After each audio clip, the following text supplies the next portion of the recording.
Good morning and welcome to the Bend Motorsport Park, Australia's newest world-class motorsport facility for the final round of the My Bike Motorcycle Insurance Australian Superbike Championships presented by Motul for season 22. Steve Martin, what a fantastic venue to end off what has been a marvellous season of racing. Yeah, it certainly is. We've had and we've seen everything this year, ups and downs, and the crescendo is here at the Bend this weekend. Coming into this round, all championships to be decided, so really looking forward to seeing how it's going to play out in all of the classes. And of course an influx of international riders coming here, Australians returning from overseas, some that haven't been home for quite a considerable amount of time, and some of them our new bright young hopes racing in the Spanish Junior World Championships and MotoGP Championships as well. It is certainly shaping up to be a sensational round of racing action. We have already seen one champion crowned, and that was yesterday afternoon when Cameron Dunker, the man that will start from pole position in this Yamaha Finance R3 Cup race, was crowned Dunlop Super Sport 300 champion for 2022. Plenty more championships to be decided today, including this one, Steve, the Yamaha Finance R3 Cup. This is their second race of the weekend, another race to go this afternoon, but this championship is a lot closer than Supersport 300. Yeah, it certainly is a lot closer, and Cameron Dunker in the race yesterday got a convincing win, and Glenn Nelson, who was leading the championship, seems to be struggling this weekend. So unfortunately for him, he slipped back into second place in the championship. 13 points the difference between those two. So, Cameron Dunker on a high. Will he win 2 championships in 1 year? Well, that is the big question. It's going to be a big day of racing to try and find out. As you mentioned, Cameron Dunker yesterday took a victory by 1.7 seconds. And in this class, that is a commanding victory because we don't usually see races won by that sort of margin in this class. Sam Pizzetta, the local South Australian, was also riding incredibly well yesterday. He finished in second place, and Tayu Aksu in third, Hayden Nelson in fourth, and Cameron Swain, the reigning Blue Crew Oceania Junior Cup champion, finished in fifth position as the riders come around to take up their positions on the grid, and we get ready to go racing for this final day of racing action in the 22 season. Better weather conditions today, hopefully too. It is still quite windy out there, but we did have rain squalls throughout the day yesterday, just to throw into the mix. Dry conditions at the moment. Let's hope it stays that way for the rest of the day. There's Cameron Dunker. Probably had a mild celebration last night because he knew that there was plenty of racing action coming today. He looks incredibly focused this weekend. Sitting on the outside of the front row of the grid is Brodie Gorth on bike number 25. Back on the second row there, Sam Pizzetta on bike number 51 has been riding incredibly well this weekend at his home circuit. Took his first ever national victory yesterday afternoon.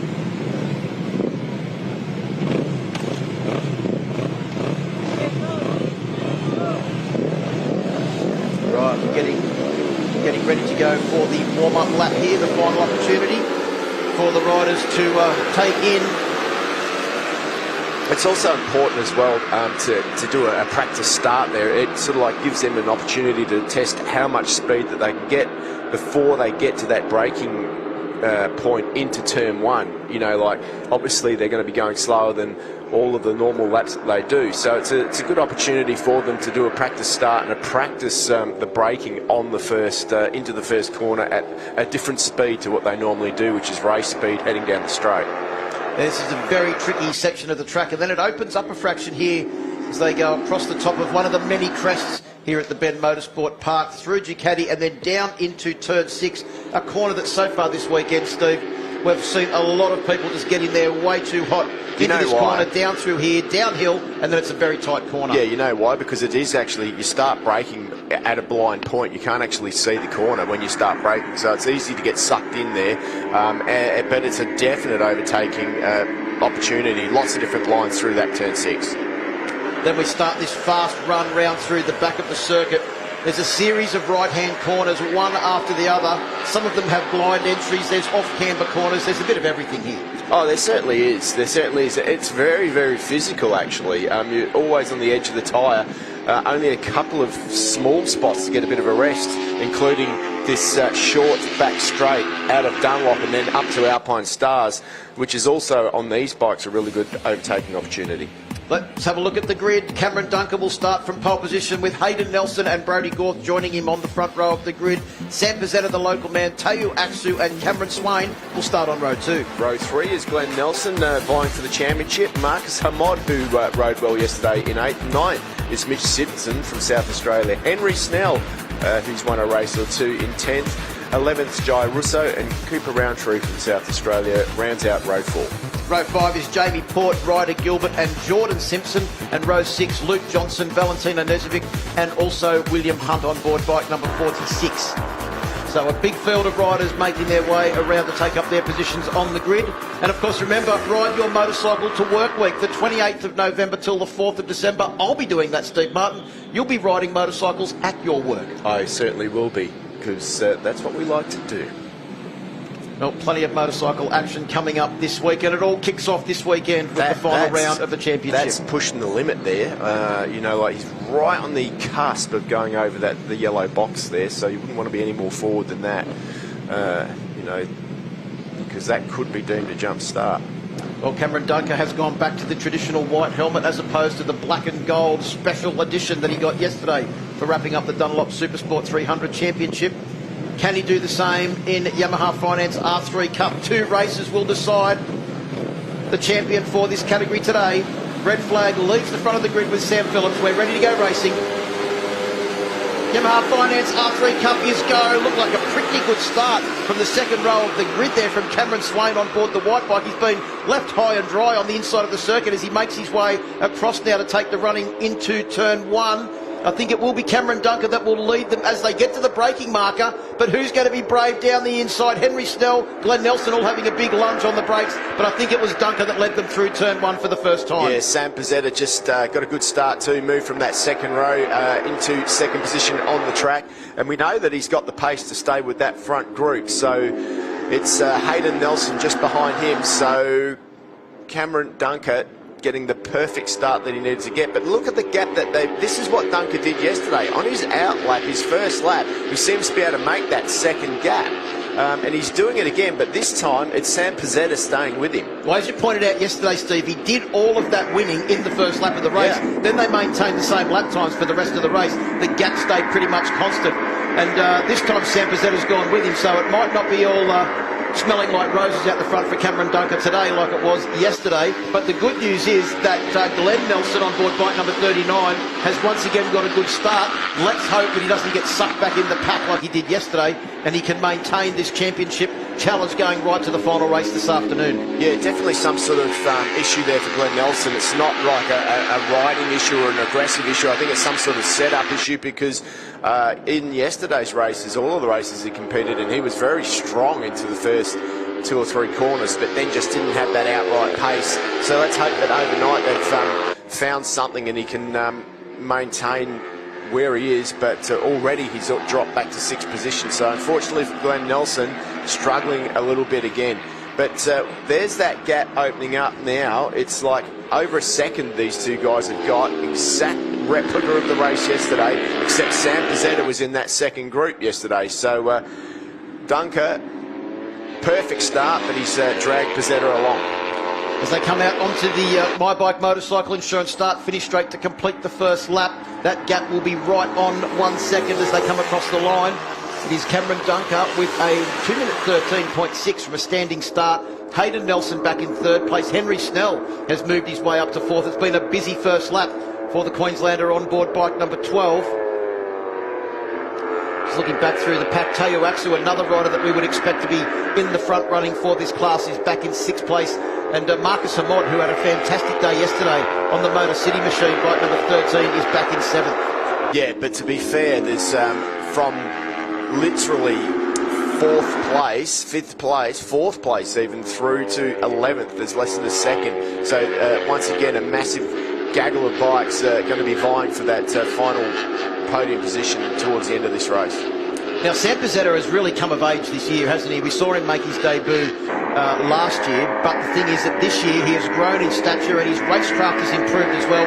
To me, it looks like he's just sitting there with Cameron Duncan, keeping his powder dry and letting Duncan drag him away from the rest of the field as they've done on this first lap. That gap has increased more as they come through the end of the second intermediate on this lap.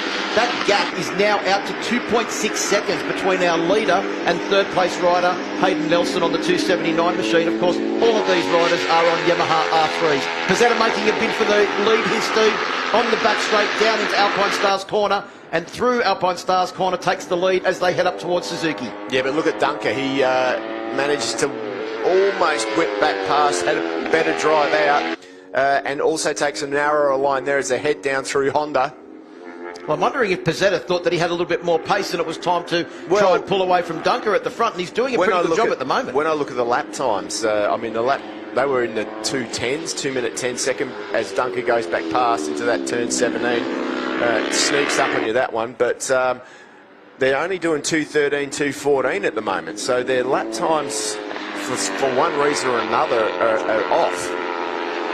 So as we come around to complete the second lap of this race, unfortunately, rider 88, Abby Cameron, the young Western Australian, has unfortunately been inflicted with a jump start penalty, so she will go back in the final placings from her finishing position as our leaders come down in towards turn one. Pizzetta, foot off the peg. Marcus Hamod has moved up into third place now. Henry Snell has also got the better of Nelson on the 279 bike. So Snell, keep your eye on him on board bike number 12. He won 2 races last time out at Phillip Island and was riding incredibly well. His racecraft at Phillip Island, you would have to describe as absolutely perfect. Yeah, he did a really good job. He was on top of the world there, and it always amazes me how they can go from one track to the next track. I mean, you would have picked Henry Snell to win every race at Phillip Island, and he almost did. But bring him to a new track, still competitive, but you know, the tide has turned a little bit. It's Cam Dunker's turn to be super competitive at this circuit. Well, the first man into the 2 minute 10s on the floor, the fastest man in the 2 minute 10s on the first flying lap of this race was Marcus Hamod, back there in third place with a 2 minute 10.0 lap. Our race leaders were in the mid 2 minute 10s, the rest of the field back in the 11s, except for Cameron Swain on bike number 26.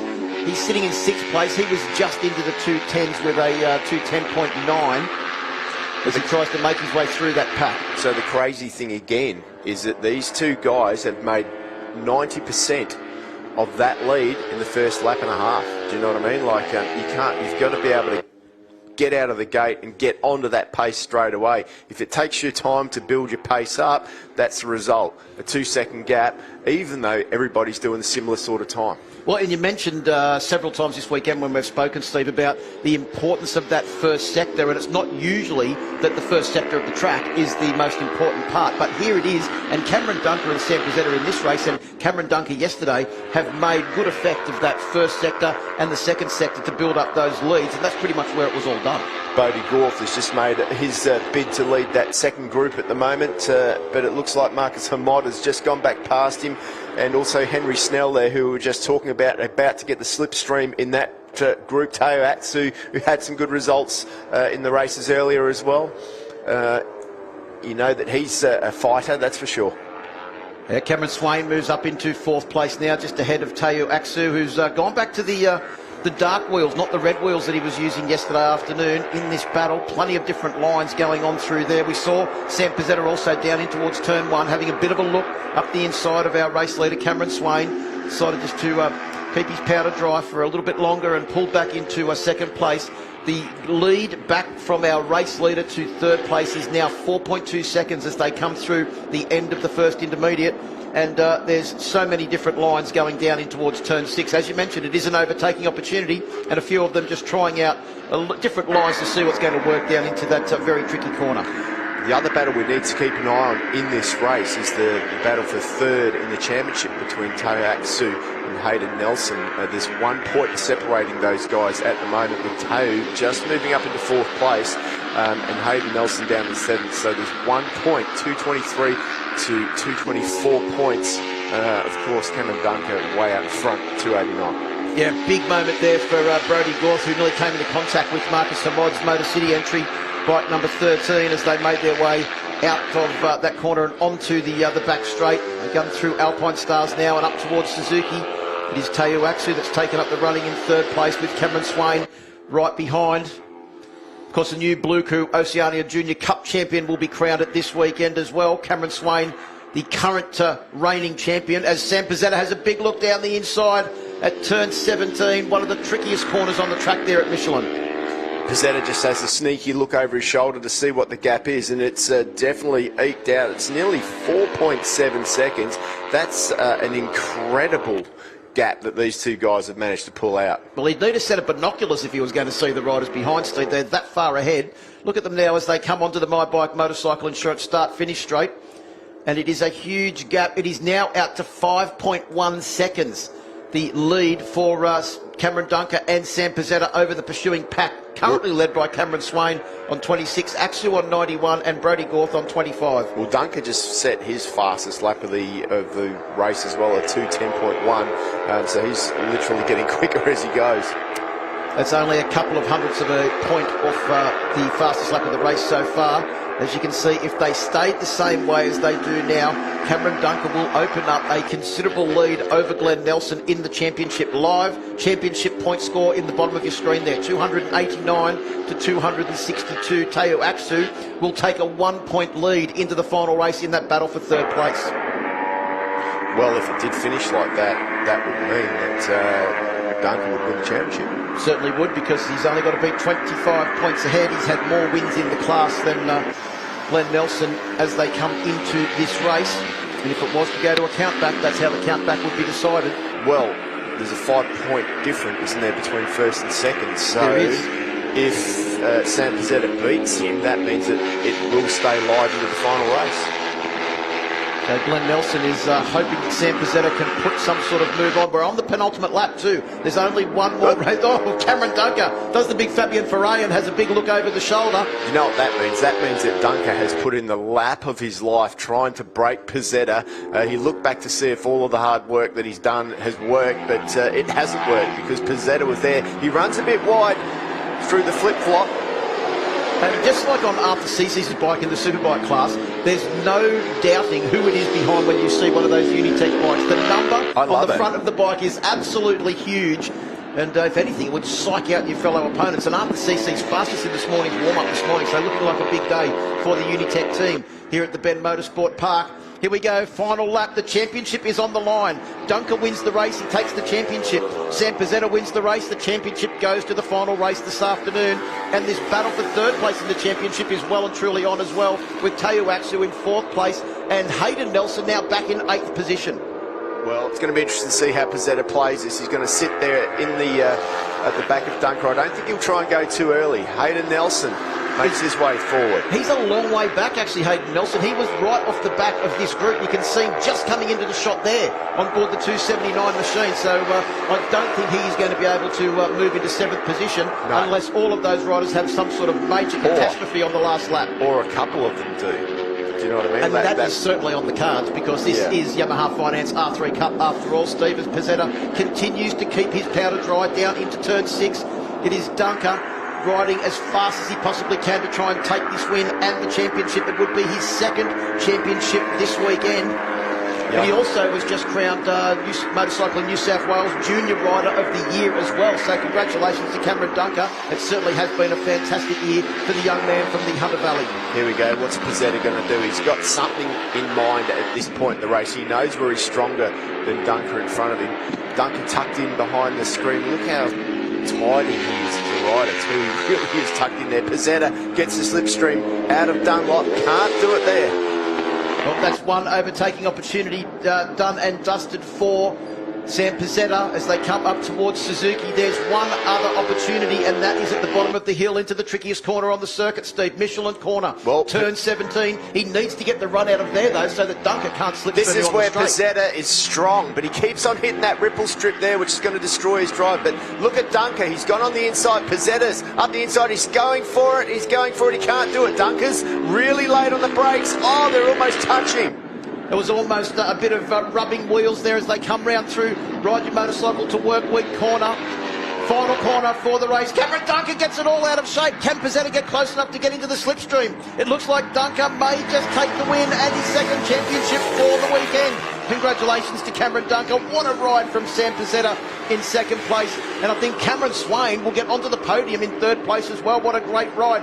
He was disappointed with his efforts yesterday, Cameron Swain. What a great comeback. We told him last night, tomorrow is a whole new day. And that's exactly how it's worked out for the young man on board bike number 26. Great ride from those two, Steve Martin. Cameron Dunker.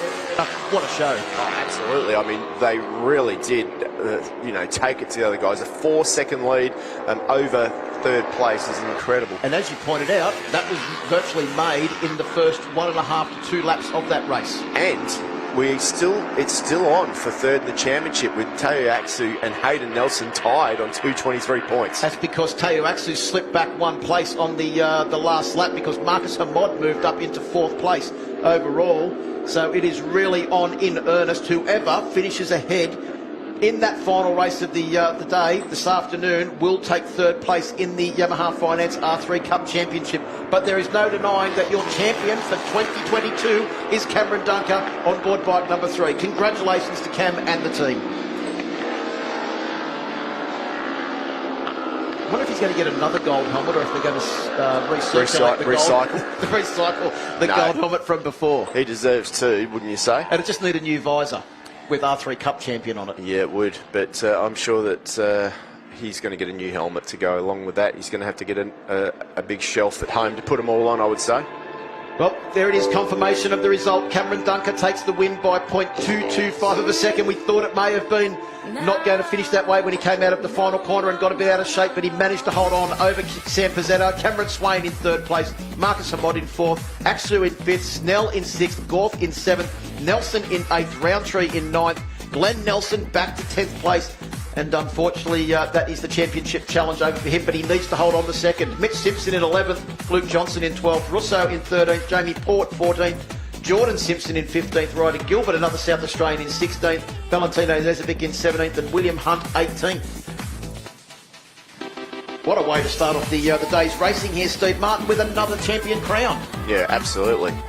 Well, let's have a look on the highlights. And it was a great start off pole position for Cameron Dunker. He led them down into turn 1 for the first time. And just like yesterday, set an absolutely blistering first lap. Unlike yesterday, he wasn't all alone. He had Sam Pizzetta, the local man, for company. Yeah, absolutely. Hayden Nelson was there too, but just look at the gap that they opened up on the first couple of corners. It was Sam Pizzetta sitting behind him, that massive gaggle, including Marcus Hamod, Teo Aksu, Henry Snell was in that, Brody Gorth as well. Hayden Nelson doing the best job that he could, but then it was these two out front absolutely going for it. And the number 51 had a bit of a dive up the inside and led for briefly, but Cameron Dunker snuck back up the inside into that tight turn 17.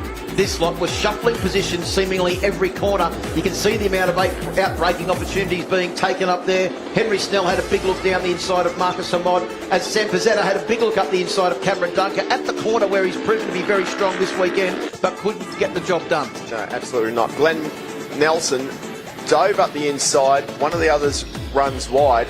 Nelson not having the weekend that he wanted to have.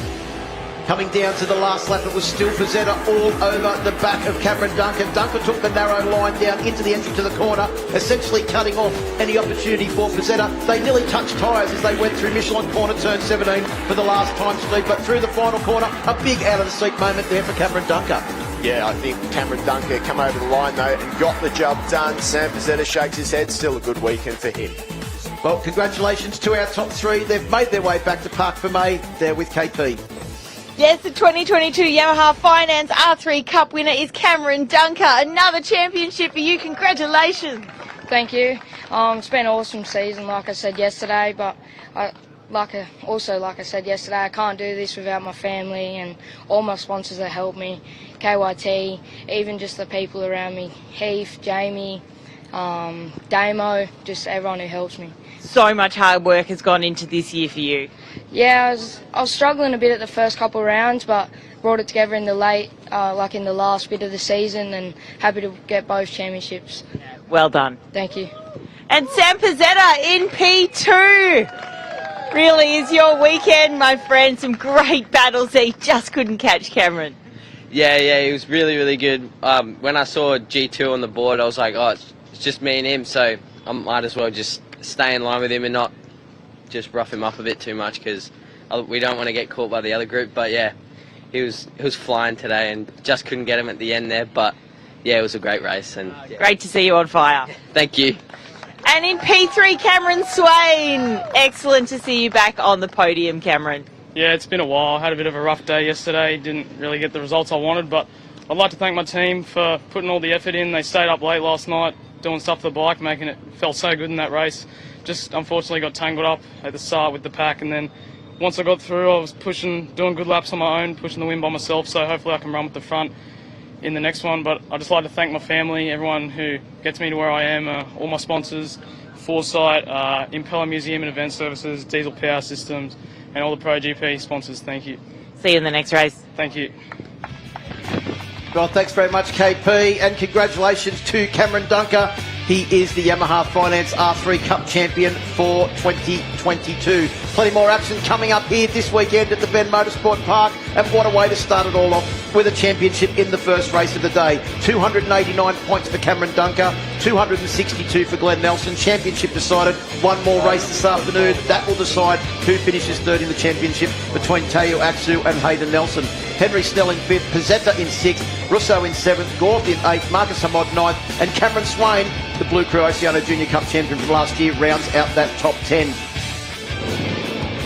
Great way to start the day. Plenty more action coming up after this short break.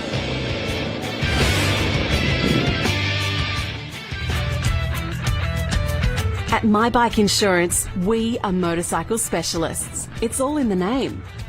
We understand how important your motorcycle is to you, and because of this, we strive to provide peace of mind cover for you and your motorcycle, no matter where your bike takes you. Visit the My Bike website for a quick and easy quote, or call the My Bike Insurance team on 1300 780 446 today. For us, the journey is not about the destination. The journey starts long before we hit the road. The gear we wear, the way it feels, and the safety it brings. Some say the journey never ends, but it has to start. Start your journey with AMX Superstores. Why? Because we ride too. Enjoy the journey with AMX Superstores.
Beautiful, right? But look further. You'll see them. They're a restless bunch in search of beauty.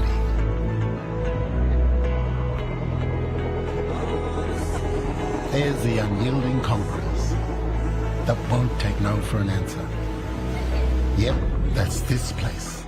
Perfect for those who want a little more.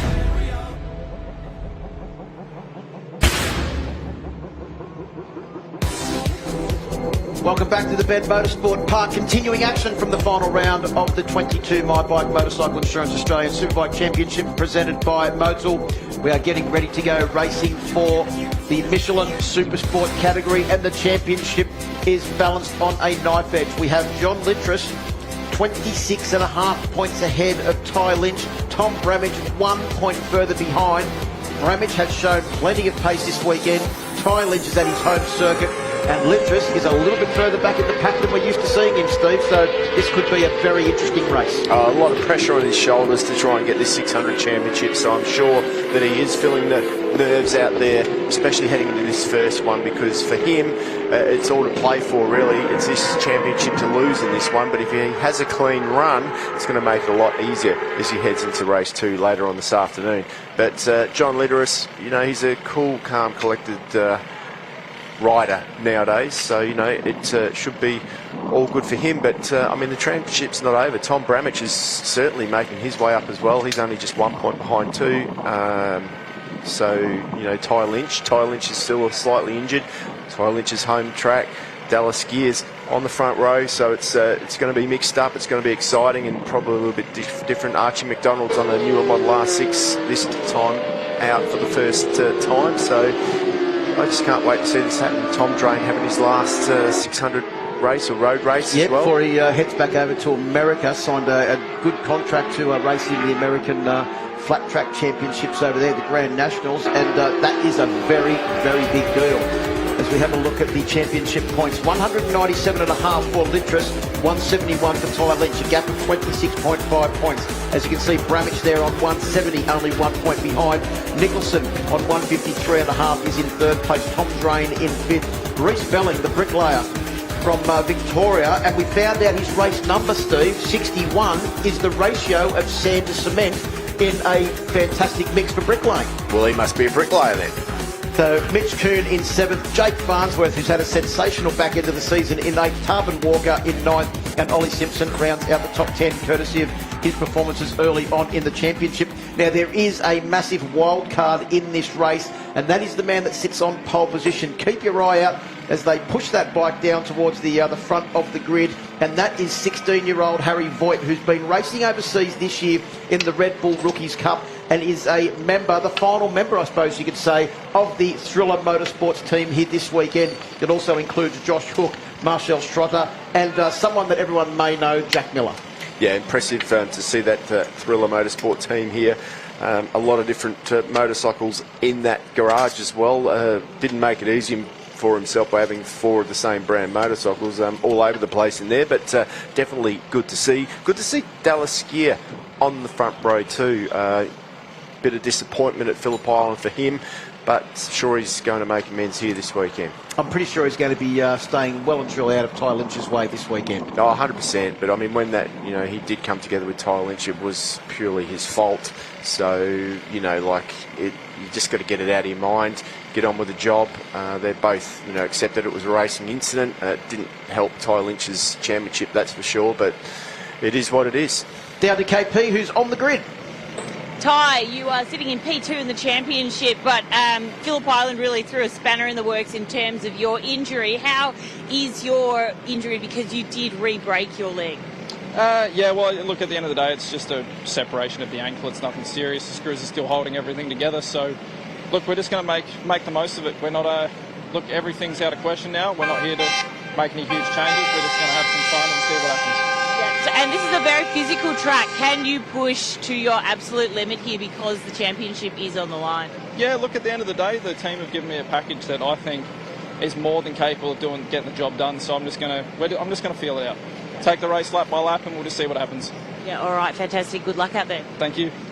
All right, we are going to head on down to John Littris, who is sitting in P8 on the grid, which is the third row, but leading the championship. John, how are you feeling? I mean, you could take the championship this race. Are you just staying calm, staying focused? How do you stay so focused?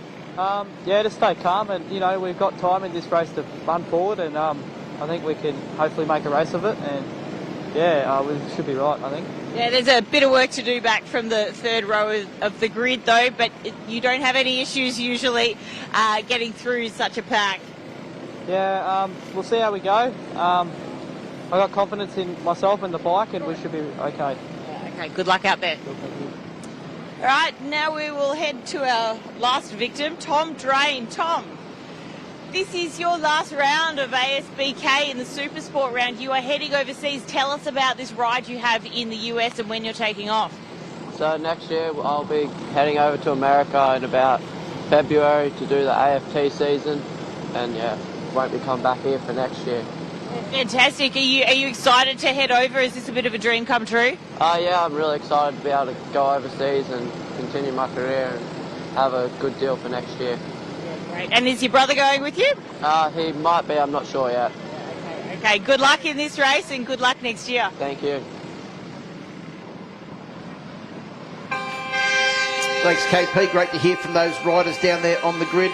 Yeah, as we mentioned, Tom Drain is a young man in a hurry, very highly thought of amongst the American flat track paddock as well, and that's the reason why he's heading back over there on a very handy deal. And it might be a couple of years' time, and we'll see Tom Drain at the front of the Open class. Imagine riding a big Harley or an Indian around some of those flat tracks, Steve.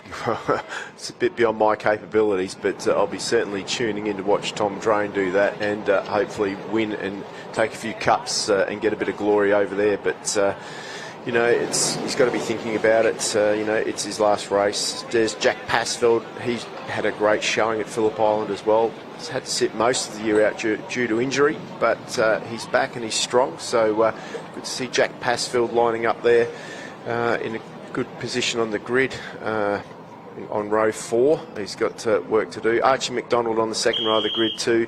A nice big grid here. Carberry's down there in 13th too. I was just going to say, in relation to Tom Drain, this year he went over and raced in 2 rounds of the American Flat Track Championship. He won his debut race at Lima and then also at Springfield Mile, wow, which is one of the most famous races that they do. And he's signed a contract with the team next year, and apparently it's all going to be released, all the details, next week. So wow, keep your eye on that. But also his brother's pretty handy as well. He won 3 AMA National Championships in the 85cc class and was awarded the AMA Youth Rider of the Year. So when he said, I think he might be going back, pretty sure that Sam will be going back as well mid-season to do some more races over there. A very talented family from Western New South Wales. They've been badly affected by the floods in Western New South Wales at the moment, so hopefully everything is okay for the Drain family when they get back from these 2 weekends away. I'm really excited to see Harry Voight in this race, just see how he handles it.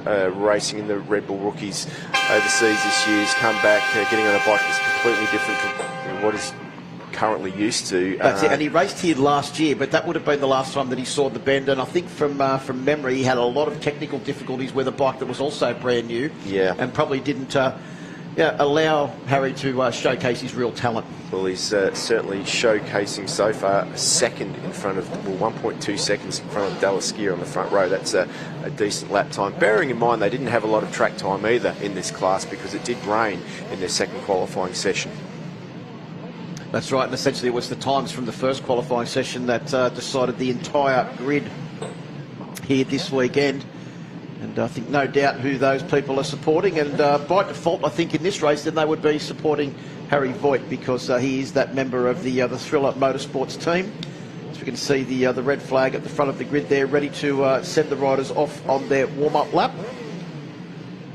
Looking back through the grid, keep your eye on Jake Farnsworth too, out of row 3. Had his first podium in this class at the Queensland round of the championship. At Morgan Park. Had a 3rd place finish and then unfortunately a DNF in the last race.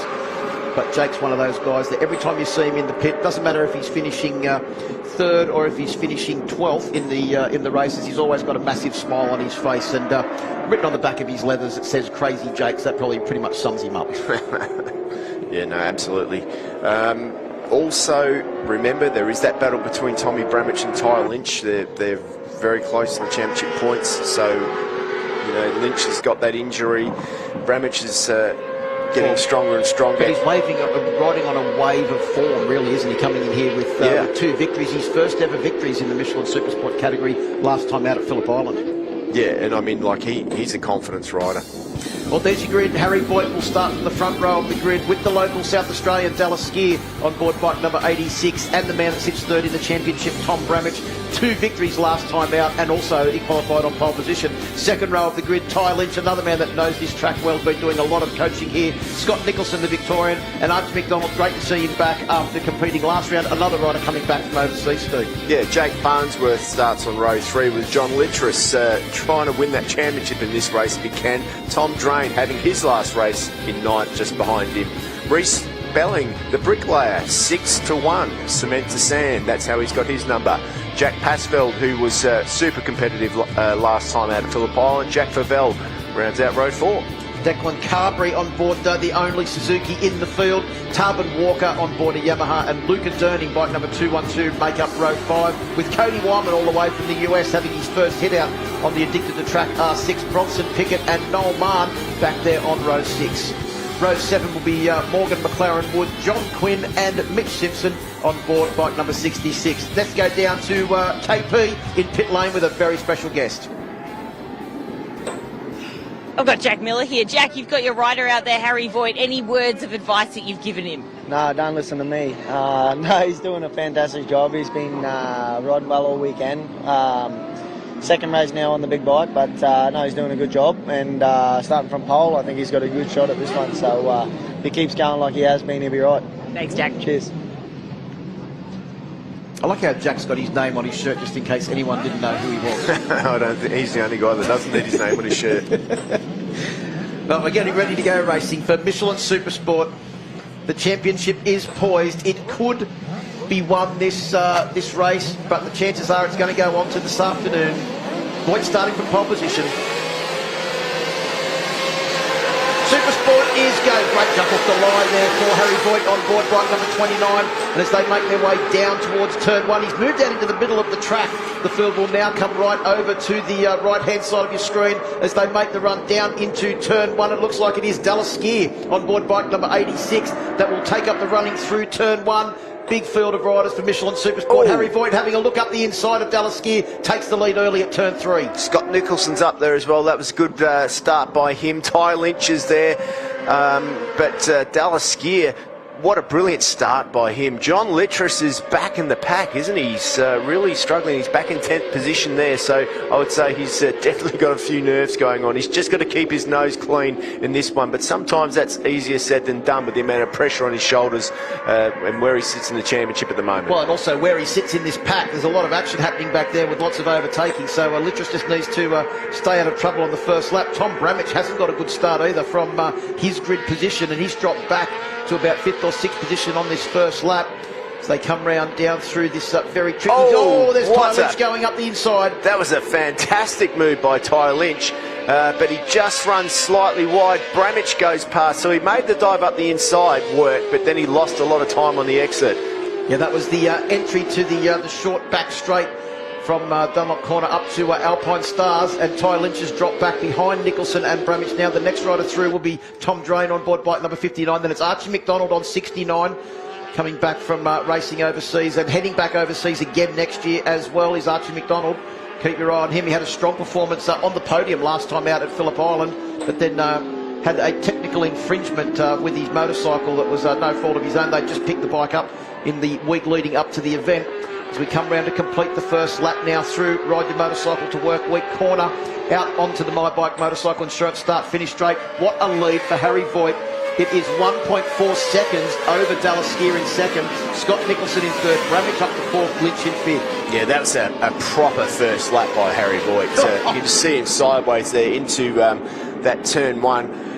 That was full Moto2 style, wasn't it? It certainly was, but I mean, he's been riding in such a competitive field throughout the year that he's coming here. He's probably taken it easy on the first lap to what he's used to. Archie McDonald there on his machine as well, that new R6 this time out, not riding the older one, so it's good to see him. I think that bike was just a road bike or something built up this week, so he's doing a great job adapting to that. Tom Drain just in front of him, having his last ride, and tries to go up the inside. Does the number 69, doesn't quite pull it off. There was Archie having a big look up the inside there of Tom Drain. Drain on the all-red machine, as we mentioned, from Western New South Wales. Scott Nicholson doing a good job there in that third position. He's one of the few Michelin-shod riders in the field too, so just showing you, what he can do. With those Michelins, they normally take 1 or 2 or 3 laps to warm up, and then they really get sticky after that, and then they stay strong till the end of the race. Is that Jack Passfield on the 42 entry, the Stay Upright Rider training bike, a little bit further back than we'd normally associate with Jack Passfield. He is returning from injury, had a good run last time out at Phillip Island. That was his return to the Michelin Super Sport category after virtually not competing for the entire year. Look at this very close group now that involves Scott Nicholson, Tom Bramage and Ty Lynch. And they are 2nd, 3rd and 4th in the championships too, Steve Martin. And they're 2nd, 3rd, 4th and 5th in this race as Ty Lynch has a big lunge up the inside. Goes up the inside of Tom Bramage. Now, of all of these riders, Ty Lynch has probably done more laps around here than the rest of the field put together. Well, it's Lynch and Bramage for that 2nd place in the championship at the moment. They're close on points, so it's critical out of these two guys. They will put it on the line to finish in front of one another. Well, remember, from 3rd place back in the championship points at the end of the race, there is only 1 point difference. So they are squabbling over a single point at the moment, and Bramage back in front of Ty Lynch on the brakes down into turn 1. Big move there at Motul corner for the Apex Group Bear Bird Carl Cox Motorsport entry of Tom Bramage. Well, there was 1 point between them coming into it in the favour of Ty Lynch. So Tom Bramage, if he finishes in front there, they will be equal on points again heading into the final race this afternoon. And the way that this score is going, this race may not be decided in this one because John Littress is a fair way back, currently sitting in 8th place. He has got about a half-second lead over Jack Passfield in 9th position, but he is also about 1.3 seconds behind Tom Drain in 7th. Yeah, look, he is just taking it easy out there. He just wants to stay out of trouble and basically seal this one easily, not make a mistake. I mean, I've got no doubt that if he really wanted to push, he could be up there with these guys. But to be honest, he's doing the right thing. He's not feeling 100% confident this weekend. That we had that wet session. So, yeah, just ride around, basically. Confirmation of a jump start penalty there for the Irish racing team rider John Quinn on board bike number 31. So John Quinn currently sitting back in 19th position will have some time added to his eventual finishing time as we concentrate on this battle for 3rd place on the road, but it really is the battle between 2nd, 3rd and 4th in the championship. Yeah, and you just got to think of the pain that Ty Lynch is going through at the moment with that separated ankle. You put a lot of pressure through your feet at this circuit, changing directions from full lean angle one way to full lean angle the next way.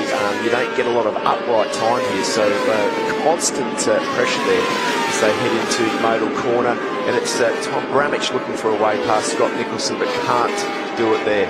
Runs a little bit wide, allows Ty Lynch to look at a few different lines, but just sitting there. Remembering that this dice between these 3 guys is also for the last spot on the podium, so nobody wants to finish 2nd in that battle, that's for sure.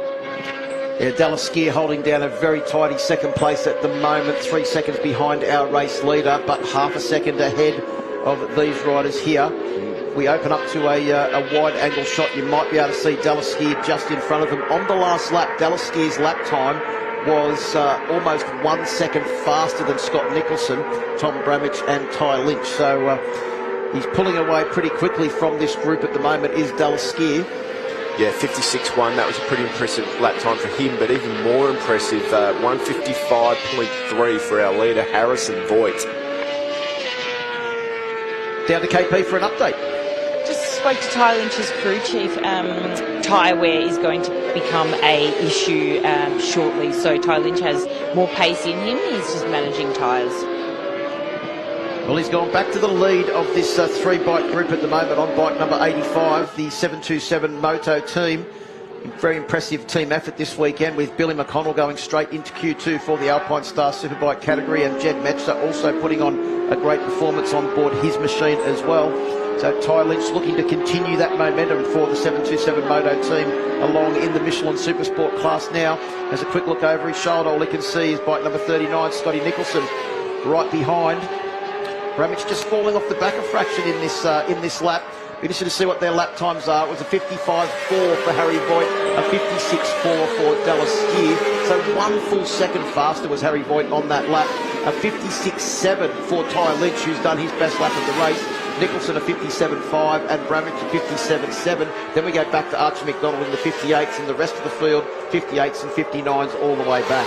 Yeah, Ty Lynch is, looks like he's opened it up now and starting to stretch away from those two guys behind him. But look at Harry Voight. He just looks like he's cruising around, doesn't he? Well, I think you made a perfect point before, Steve, when you said that the championship that he's been riding in, he would have had to have been riding at 100% or more over the edge for the entire race distance of every one of those races. And in practice, every lap of every time he's on one of those bikes, if you're not riding at 115%, you're going to be at the back of the field. So yeah, Harry Voight has come here and he's riding on this bike. Although he's not overly familiar with it, it looks like he's having a bit of fun out there to me. I'll tell you what, whoever has built up that machine to be able to compete in this Michelin Super Sport category has done a sensational job, because as we've seen with Tom Bramich, you can build a bike, but it takes a while to dial it all in and get it sorted so that the rider can actually take that machine to the absolute limit. And Harry Voight's been able to do that in his first weekend on the motorcycle. Well, so the other thing is he's such an experienced rider now as well, that when they get that international experience, they know what they need to go faster, so they can come in and say, well, if you make the bike turn a little bit more, I'm going to go 0.5 quicker. And that's the way that it works, you know what I mean? Like the riders almost know exactly what they need at that high level to change the bike to go quicker. So if you've got a mechanic that can change the bike to do that, the lap time comes. Well, I'm glad you brought that up, because having his best weekend that I can remember for quite some time is Dallas Skier. And Dallas has come along as a rider, but he's also got a very handy man in his corner as well, which is assisting that progress. Yeah, Glenn Richards is down in his pit box now, as we just see Tom Bramich run wide, which has let Scott Nicholson nip back past. So Scott Nicholson up into that 5th, 4th place again at the moment. Yes. Yeah, it's been a big thing for Dallas. Ever since that Glenn Richards came on board, has been working with Dallas. His riding has started to improve, but I think that's also because the bike setup and everything. Glenn Richards doesn't just tune the rider, he also tunes the bike. Let's head back down to KP. Yeah, just an update on Tom Bramich. He might be feeling the pressure a little bit. I just spoke to his crew chief. He kind of needs to loosen up and find that flow and rhythm with his riding.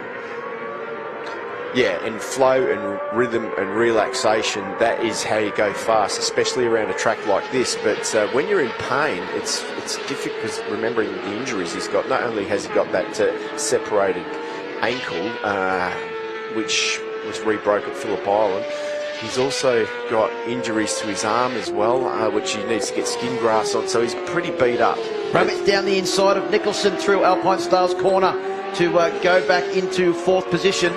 But look at Ty Lynch, has managed to just pull away in front. Ty Lynch actually set his fastest lap of the race on the last lap, and I think he's on track to improve again. A 56.5 for Lynch on the last lap. And when that camera pans out, Lynch has absolutely checked out, Steve. Look at the gap now, back to Tom Bramich. I think that's why Tom was very keen to try and get past Scott Nicholson, because Bramich may have felt that Nicholson was just holding him up. Have a look at Nicholson's left-hand knee slider. He's got absolute shredded plastic hanging off the side of that knee slider. He's been giving that one an absolute workout. Yeah, that'll be for sale on eBay tonight, that's for sure. But there won't be much of it left. There won't be, and that's the way you want to buy it off of eBay, yeah. Yeah, so Dallas Skier there, decent second place for him at the moment. But this is a ding-dong battle for the 4th and 5th. And it's important, really important for Tom Bramich too, to get in front, because every point at the moment matters to him to try and get that 3rd place in the championship. Well, and you could also see there that the advantage of the slipstream as Reece Belling comes right down the inside and has a big look up the inside of Jake Farnsworth, Crazy Jake. So two of the more happy riders that you always see with a smile on through the pits, having a real good battle. They'll both have a smile on their face after this one. Crazy Jake on board bike number 49 and Reece Belling on board bike number 61. As we mentioned, he's a bricklayer, and he told us that his race number comes from the sand-cement ratio to make up the perfect mix for his bricklaying work. Yeah, pretty handy to know. Right behind them too, Jack Passfield on board bike number 42 of the Stay Upright Rider training machine. As we mentioned, Passfield coming back from a massive injury at the beginning of the year, made his return last time out at Phillip Island, so good to see him back in the championship. And then right behind Jack Passfield, it is Jack Favell on board bike number 43. But back to this battle between Nicholson and Bramich. Yeah, Bramich is just sitting there behind Nicholson. Nicholson's definitely stronger in some parts of the circuit, but holding Bramich up in others. The pressure has got to be on now, with only a couple of laps to go after this one. Bramich, as we've said, he needs to get every point he can. Two different tyre brands there means that these bikes will be stronger at different parts of the circuit as well. Perhaps in the upright braking, you'd expect the Pirelli to have a better contact patch and brake, but around some of the longer corners, the Michelin theoretically, with its harder construction, should have a little bit more grip. But that's why it makes it such a good class with all these different tyre brands, Dunlop involved as well. We not only have the manufacturers, but the tyre battles too. Well, you can see the gap now between Ty Lynch and this battle for fourth place in the race between Nicholson and Bramich has opened up, because Ty Lynch did two of his fastest laps of the race in a row. That lap then he was back a couple of tenths of a second, back to a 56.7. As they said, the tyre wear is really starting to come into the picture now as we get to the back end of this race. And Nicholson, if anything, on board the Michelins has started to get away from Tom Bramich slightly. Yeah, he certainly has. And how would that affect the championship? 186 to 189, 3 points difference between Lynch and Bramich for that second, third place in the championship. Yeah, so the 2 point difference on track with their points and plus the 1 point advantage that Ty Lynch had means that that gap goes out to 3 points. But let's have a look and see how that will affect John Littrus's championship lead.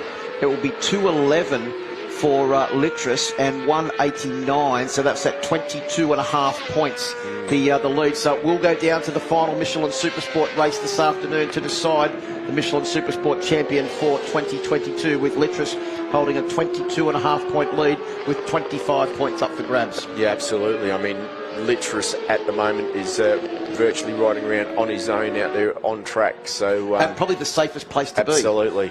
There'll be a lot going through his mind at the moment. Will the bike make it to the finish? Sometimes it's better to be in a battle, because when you're in a battle, time just passes quickly. But when you're on your own out there, you're just always worried about. Is that a noise? Is the bike making a noise? Is that a noise? Did I brake in the right spot? Did they put enough fuel in the tank? All of that sort of stuff, yeah. But Tom Bramich now, just as you said, Phil, dropping off the back of the number 39, Scotty Nicholson.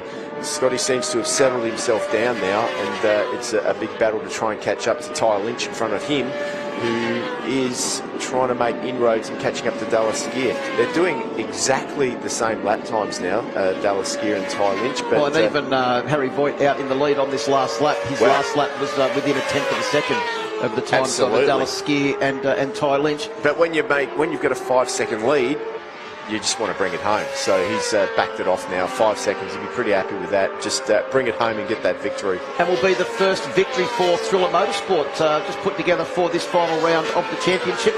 Harry Voight will take the honour as the first victor from the team after Jack Miller qualified on the front row of the grid for today's Alpinestars Superbike races on board his Caterpillar Ducati. But final lap for Harry Voight. He's got a 4.9 second lead at the end of Sector 1. It's come down to 4.8 at the end of Sector 2. Dallas Skier in a very safe second place, and Ty Lynch should round out the podium. But the real interest is this additional point that is on offer for Tom Bramich if he can get past Scott Nicholson on this final lap. No one's getting past this man though, Steve Martin, because Harry Voight has sailed away from the field. Once again, he did it all in the first couple of laps, and has pushed on now to enjoy a very handy lead with only 2 corners to go. Oh yeah, he's got this one wrapped up for sure. He's not going to make any mistakes from here, but you can see he's still pushing to the nth degree as he goes back down through the gears. You can see the flags in the background through that turn 17, the Michelin corner. and he just about comes around the final turn to wrap this one up. Through Ride Your Motorcycle to Work Week corner he goes, and out onto the My Bike Motorcycle Insurance start finish straight. Congratulations to Harry Voight, first time out in Michelin Super Sport for 2022, and he takes the race win over Dallas Skier on board bike number 86. Great ride from Skiri, and also in third place was Ty Lynch, an injured Ty Lynch battling his way to the finish line and scores a good handful of championship points. Scott Nicholson took home fourth place and Bramich fifth. So there's now 3 points between Lynch and Bramich in the championship.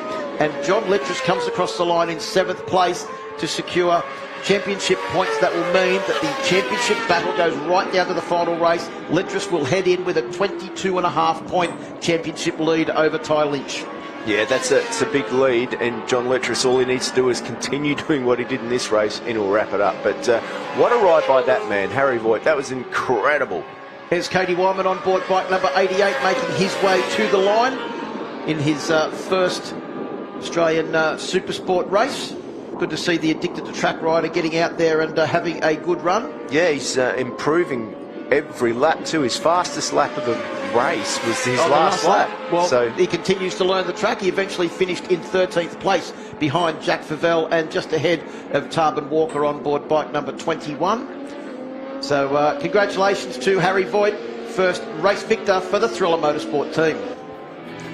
There's the confirmation of your results. Eventual winning margin over Dallas Skier for Harry Voight was 4.2 seconds. Ty Lynch back in third place rounds out the podium. Scott Nicholson in fourth, Bramich in fifth, Archie McDonald in sixth, Letras in seventh, Tom Drain in eighth, Reece Belling ninth, and Jack Passfield rounds out the top 10. 11th was Jake Farnsworth. 12th was Jack Favell. Cody Wyman from America, good result for him, getting faster and faster. 13th, 14th, Tarbin Walker. Declan Carberry, the young South Australian, on the Suzuki. 15th, Noel Mahon, 16th, Morgan McLaren Wood, 17th, and Bronson Pickett, 18th. John Quinn, 19th, 20th was Mitch Simpson. Not sure what's going on there. I would have thought he would have been quicker than that. And of course, Harrison Voight, the winner. Those top three will be down in Parc Fermé in just a moment, but before we go to them, let's have a look at the Honda highlights. And it was a great jump off the line for Harry Voight. He meant business as soon as the lights went out. He led them down towards turn one for the first time, but it was Dallas Skier that took up the running as they went down through turn one. Yeah, absolutely. Really, really good to see. Dallas Skier got a brilliant ride as well. But up the inside, it was the number 20 time Harry Voight that went through. Ty Lynch was wasting no time in trying to dive past Scott Nicholson, with Tom Bramich taking advantage of that too. Back in the pack, there were some great battles going on. Tom Drain had his hands full with Archie McDonald early on. The two youngsters having a real good battle through turn 6. The battle royale ensued with the number 85 Ty Lynch nipping up the inside of Tom Bramich again and put himself fair and square on the back of Scott Nicholson. At the same time as these three were battling, it was Dallas Skier that had got away to a very handy second position with a good lead over this group as Ty Lynch once again put a move on Tom Bramich in towards turn 6 and then had his eyes set on Scott Nicholson. It wasn't long till he'd got past him and then left these two to battle it out, with Bramich taking up the running in turn 1 and then immediately running wide. Yeah, it was on between Scott Nicholson and Bramich, that's for sure, with Nicholson diving up the inside into the modal corner and making that pass. Tom did everything he could to stay under the back of him, but it was asking a little bit too much. In the end, it was Harry Voight that took a commanding win by 4.2 seconds over Dallas Skier and Ty Lynch, and the three of them have made their way back to Parc Fermé, and they're with KP. I've got Ty Lynch here, P3. You battled through the pain, you managed the tyres, such important championship points. Yeah, look, that was a really important race. Yes, odds stacked against us, pulled it out the bag. Yeah, team's done an awesome job getting everything ready. Pretty sore now, but yeah, nah. I bet you are. Yeah, hard work. Okay, great, we'll see you in the next race. And in P2, Dallas Skier, wow, what a race. An incredible performance from you. You must be very happy. Yeah, no, I'm happy with that one, Kate. Got a good start, got the whole shot, and fortunately made a bit of a muck up into turn 3. Harry come straight up, but good on him, clean pass. And yeah, just couldn't quite stick with him, but happy to get PBs, in the 56s nearly all race. So yeah, couldn't be much happier with that one, first podium. So yeah, thanks heaps to the team. Yeah, hard work paid off. Yeah, definitely. It's been a hard year, but it's good home race, first home race back, and on the podium. So yeah, it was good. Great, congratulations. And in P1, Harrison Voight from Thriller Motorsport, their first win. Great start, excellent performance. Yeah, thank you. At the start it was a little bit difficult when my clutch was slipping, so I got stressed out a little bit because I wasn't sure how much it was going to last. So yeah, I just put my head down for those 2 laps and I did a PB lap time, so I'm happy with that. And then in the end I struggled a little bit with my arm, which has been giving me issues all weekend, but then I seen the gap and I was like, okay, just roll off a bit and maintain a nice pace. Didn't look like you struggled. I was in the end. Okay, good luck for the next race. Thank you. Thanks, KP. Congratulations to Harry Voight, our race winner. Dallas Skeery's first ever podium, and also Ty Lynch. We're getting ready now for the next race on today's program, but as we said before, a 22.5-point championship lead for Littrus heading into the Michelin Super Sport final race of the year later on this afternoon. Lynch and Bramage disputing second position in the championship, a 3-point gap between those two. But look back, it's only 15.5 points to Scott Nicholson. If any of those two had a DNF and Scott Nicholson finishes in third, he'll move up into the top 3, Steve. Yeah, absolutely. That would be good to see Scott Nicholson too. All to play for. Tom Drain is having a good year, even though it is his last year in Australia for a little while. Reece Belling, the bricklayer, there in 6th in the championship too. Good considering that he has come back to the championship this year. Well, plenty more action coming up on today's program. Next we have the Blue Crew Oceania Junior Cup, their second race of the weekend.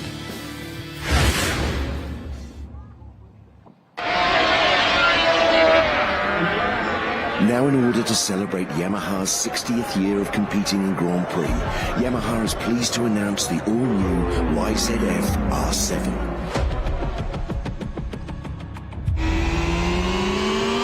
Here's a bike that rekindles the spirit of the TZ races from a bygone era. A machine that is affordable, accessible, and capable on both the road and the track. Resplendent in the iconic red and white colour scheme, the all-new YZF R7 evokes memories of Yamaha's legendary world champions. The new R7 offers the ultimate adrenaline rush, whether you're hustling around a closed circuit or exploring the twisties on a weekend blast. From the first twist of the throttle, you'll feel fully connected to the surface thanks to an ultra-responsive 689cc twin-cylinder engine. Pop out from behind a screen and feel the responsive, agile chassis as you tip it in. There's no better feeling. Only Yamaha has this pure race DNA, so only Yamaha can make this tribute that marks 60 years of racing and winning at the top table. All new YZF R7, celebrating 60 years of World Grand Prix racing. AMMF can help power your passion.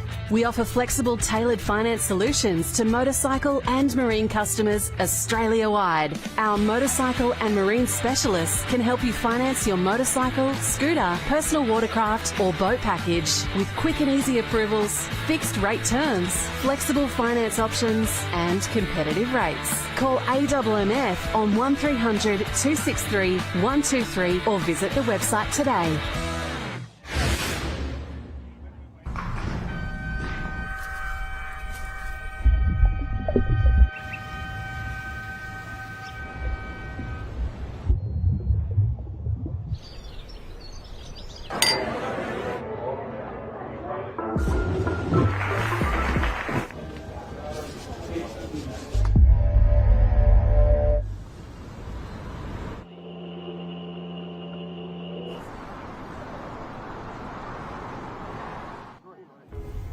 Beautiful, right? But look further. You'll see them. They're a restless bunch in search of beauty.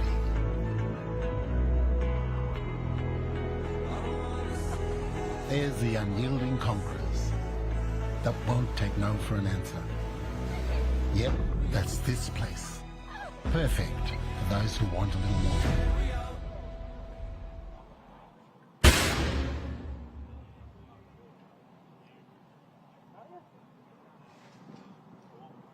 Welcome back to the Bend Motorsport Park, Australia's newest world-class motorsport facility, and we are getting ready for the next race on today's program. It is the Blue Crew Oceania Junior Cup. Harry Voight leads the championship.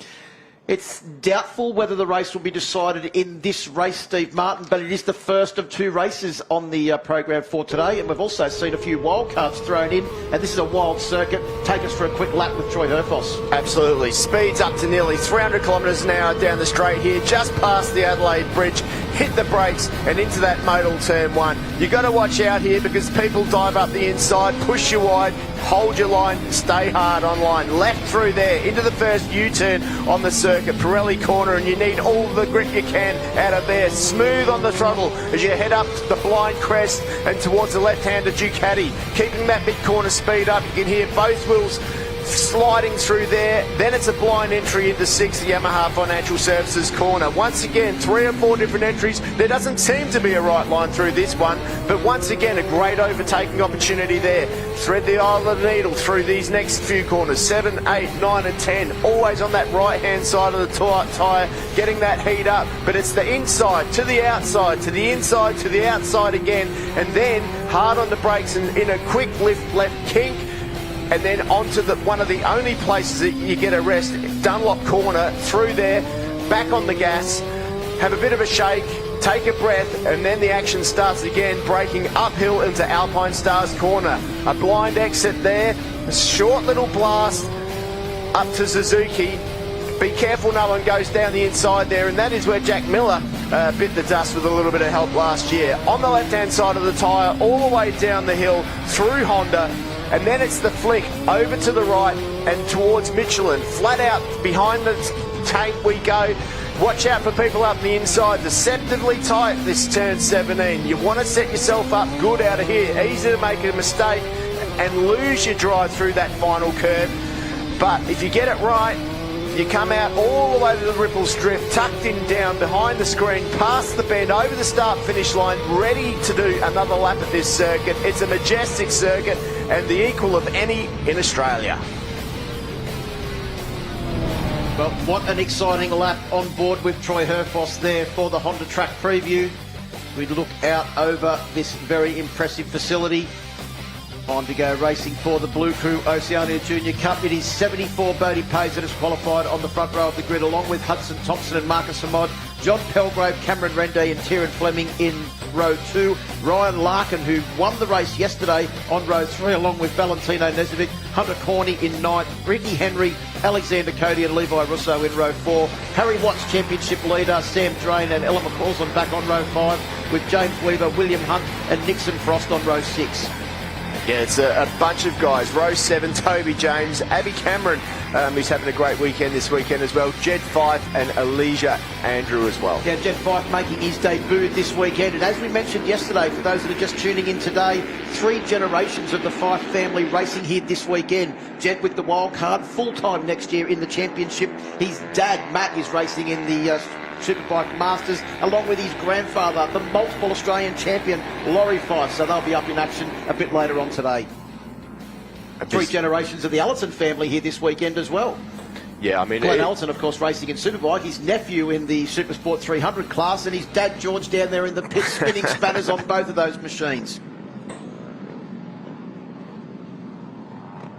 The tension's really building with this one, Steve, because although Harry Watts has a 20-point championship lead, yesterday he finished a fair way back in the pack in 10th position. Oh, and, we've got a faller on the warm-up lap. Yes, and that looks like it's bike number 19, is it? Yeah, that is. Not sure what's actually happened there. No, it's bike number 61. Okay. So yeah, that's Ella McCausland's come off there. Looks like something's happened around there because...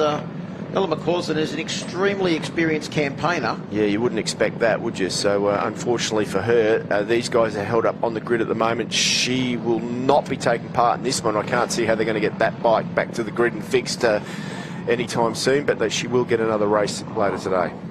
Oh, there's the wildcard Ricky Henry on board bike number 36, making his debut in the class as well. Good to see a couple of wildcards coming in for the final round of the championship. I cast my mind back 12 months, Steve Martin, and there was another wildcard that made his debut in this championship. A very excited young South Australian man by the name of Cameron Rende, And he's now sits second in the championship with 2 races to go. What a debut and what a first year of road racing. Yeah, well, from memory, he actually went really good that day. I'm not sure he got on the podium, but I think he may have even gotten the podium in that first on that first weekend. So really, really good to see. But these guys' nerves at the moment, as they sit on the grid wondering what's gone on, because they won't know what's going on. They'll just be sitting there looking around going, why are we being held? You know, and also their Dunlop slicks are starting to go a little bit cool as well. That's what they're saying. Yeah, my tyres are going cold. That's a definite crash there. So a definite crash, quite strange. Maybe on the warm-up lap, people perhaps were swaying from side to side. It could be that someone took Ella's wheel out, and Ella was there quite visibly upset, but I think that's more because she's not starting the race more than anything else. 100%. She won't be worried about the fairing on the bike, that's for sure. She's a racer.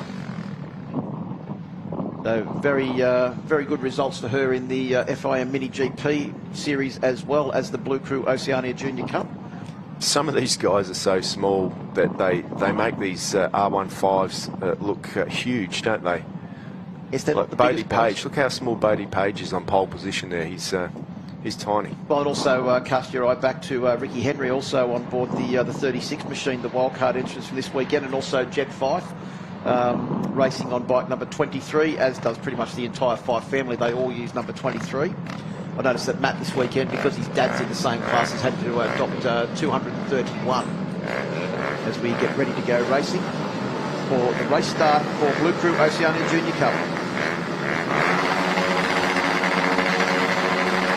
Junior Cup is go, and not a good start from the outside of the front row of the grid there. And I think that rider may be falling back into a pack that's been swamping several riders that didn't get good starts as they make their way down towards turn 1 for the first time. I think it's Bodie Page on board bike number 74 that is looking pretty good as they come down to turn 1 for the first time. Lots of riders going way up the inside.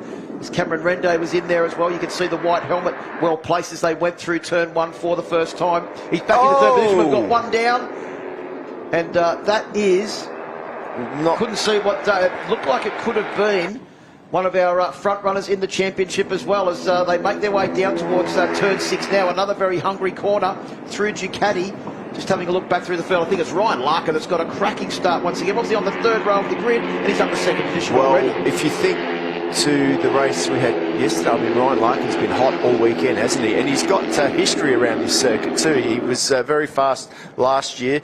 Just still can't quite make out who that rider is at the moment. Hopefully we can find out. So the field makes their way down through Yamaha corner. It was Cameron Rende. I thought it was, but I didn't want to say anything until it was actually confirmed. It was bike number 80, Cameron Rende, the man that was second in the championship. 20 points behind our championship leader, Harrison Voight. And Harrison Voight is up to 5th place in this race. So good championship points there for Harry. Yeah, Bodie Page leads the way at the moment with Ryan Larkin, who was hot to trot yesterday, wasn't he? And Ryan has taken the lead with Tyrrell Fleming just behind in third position in that group. Hudson Thompson, another fast charger there too. Well, Hudson Thompson's in 4th. He's also in 3rd place in the championship, only 2 points behind Cameron Rende. So Cameron Rende will more than likely slip back to at least 3rd place in the championship, courtesy of that crash. Now, was it turn 2 really, wasn't it? Yeah, it was. Cameron Rende also doing double duties this weekend, also riding in the R3 Cup and Supersport as well. So perhaps it's all caught up with him a little bit too much. But once again, the number 68, Ryan Larkin, has got pulling away from the field. He had a decent lead yesterday. He did. He won the race by 5.3 seconds, and by his own admission had served up the rest of the field a big bowl of spicy fried rice. I think was his description of his ride yesterday. Well, today it might be a bowl of noodles, I don't know, but he's definitely got a decent lead on the rest of the field. He's not small either, so he must really know how to tuck in. I tell you, he's a young rider on a charge. His lead after the first lap was 0.6 of a second, but he also had to start from the third row of the grid. Yeah. Tyrrell Fleming has moved up into second position. That's the same place that he finished in the race yesterday. Hudson Thompson in 3rd place, Bodie Page in 4th, Pelgrave in 5th, Championship leader Watts in 6th, Marcus Hamod in 7th, fresh from the Yamaha Finance R3 Cup race this morning. Alexander Cody in 8th, Ricky Henry the wildcard in 9th, and Valentina Nezovic rounds out the top 10. Yeah, it's a great job by Ricky Henry to come into this field for the first time as a wildcard and do such a really good job, isn't he? He's doing an incredible job to be that far up. We also raced a couple of rounds of the FIM Mini GP as well on board the little Avales, as we see a big move there down the inside, pulled out of the slipstream, and then goes down the inside, can't quite get the job done in that, bid for an extra position forward. That was Hudson Thompson having a look up the inside of Tieran Fleming. Ryan Larkin's not having it all his own way like he did in the previous race. He's got Tieran Fleming stuck in there at the moment, and like he had a decent lead by this time last race, but this time, he's been kept honest by the rest of the field. Yeah, Marcus Amod has been given a jump start penalty on board bike number 13. We saw that. We didn't want to call it too early, but it was quite blatant that that's what had happened. Yep. As Ryan Larkin tries to go back into the lead over Tieran Fleming. Tieran Fleming, of course, second place in the FIM Mini GP series. Got that trip over to Spain along with Harry Watts to represent Australia. They're doing a good job, but I imagine with some strong results in this series as well, that he'll be looking to even further his road racing career next year. Will young Tieran, of course, his brother is already overseas. Varis doing a great job in this series a couple of years ago, and following in his brother's footsteps. Yeah, it's incredible, isn't it, when it's in the family. Let's just have a look at what's happened here. And you can see Cameron Renday just back in the field there, just tipped into is that turn 2 or turn 3 still? I think it's turn 2, and the bike just went down, and unfortunately Cameron out of the race. Yeah, unfortunately for Cameron, just got in there a little bit too hot, remembering that they sat on the grid for a decent amount of time, so their tyres had cooled down slightly.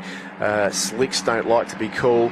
Cameron probably went in there basically with a slightly cold tyre a little bit too hard, and bang, just washed out. Also was taking some excellent results this year, Cameron Renday, so hopefully he'll be back in the final race for this afternoon and try and maintain that third place in the championship, as Tieran Fleming has a big look down the inside of Ryan Larkin. Look at the mid-corner speed that Larkin has, though. He just really does those swooping lines, and when he's on the edge of the tyre into those medium-speed corners, he can make a decent amount of ground.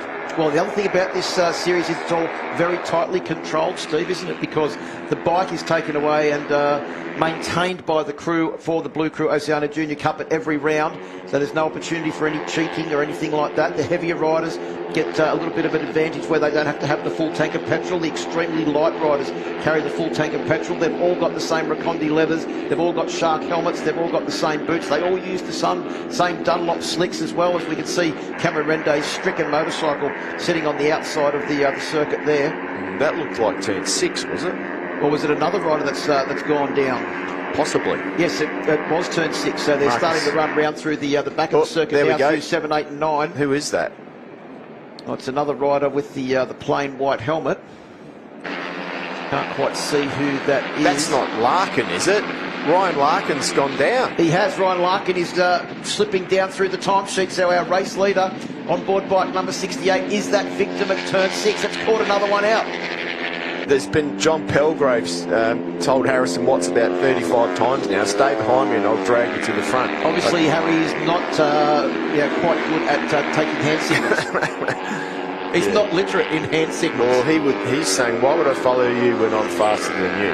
But these guys have swapped positions like corner after corner so far in this race. Well, and with the demise of our race leader, Ryan Larkin, what that's done is it's put Harrison Watts up into 4th place in this race. That's a big bag of championship points for the man that came into this race with a 20-point championship lead over second place Cameron Renday, who has crashed out, which means that Hudson Thompson now, where is he? He's a couple of points ahead of, or he's 1 place ahead of Harry Watts, so he's only 1 point better.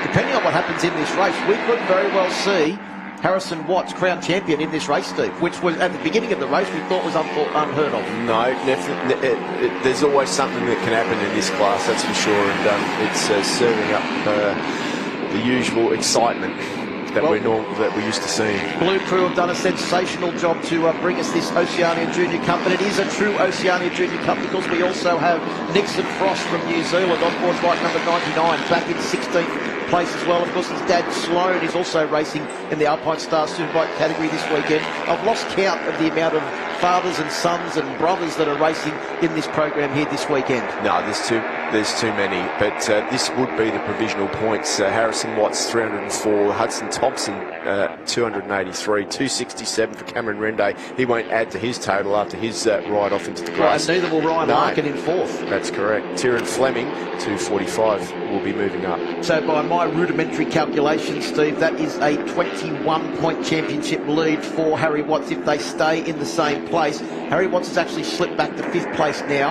and Hudson Thompson is up into 3rd. So if that was to be reversed and Watts went up to 3rd and Thompson back to a 5th, which is not completely and utterly out of the equation, we could see the championship decided here in this race. So we're on the 4th lap now of 5, so not long to go to find out what is going to happen in this penultimate race for the Blue Crew Oceania Junior Cup. Yeah, and this is when things start to arc up in this class too. As they know that the laps are dwindling down, they all get a little bit more desperate to try and make manoeuvres and moves, especially with that championship on the line. You can see them now 3/4 abreast as they head into the corners.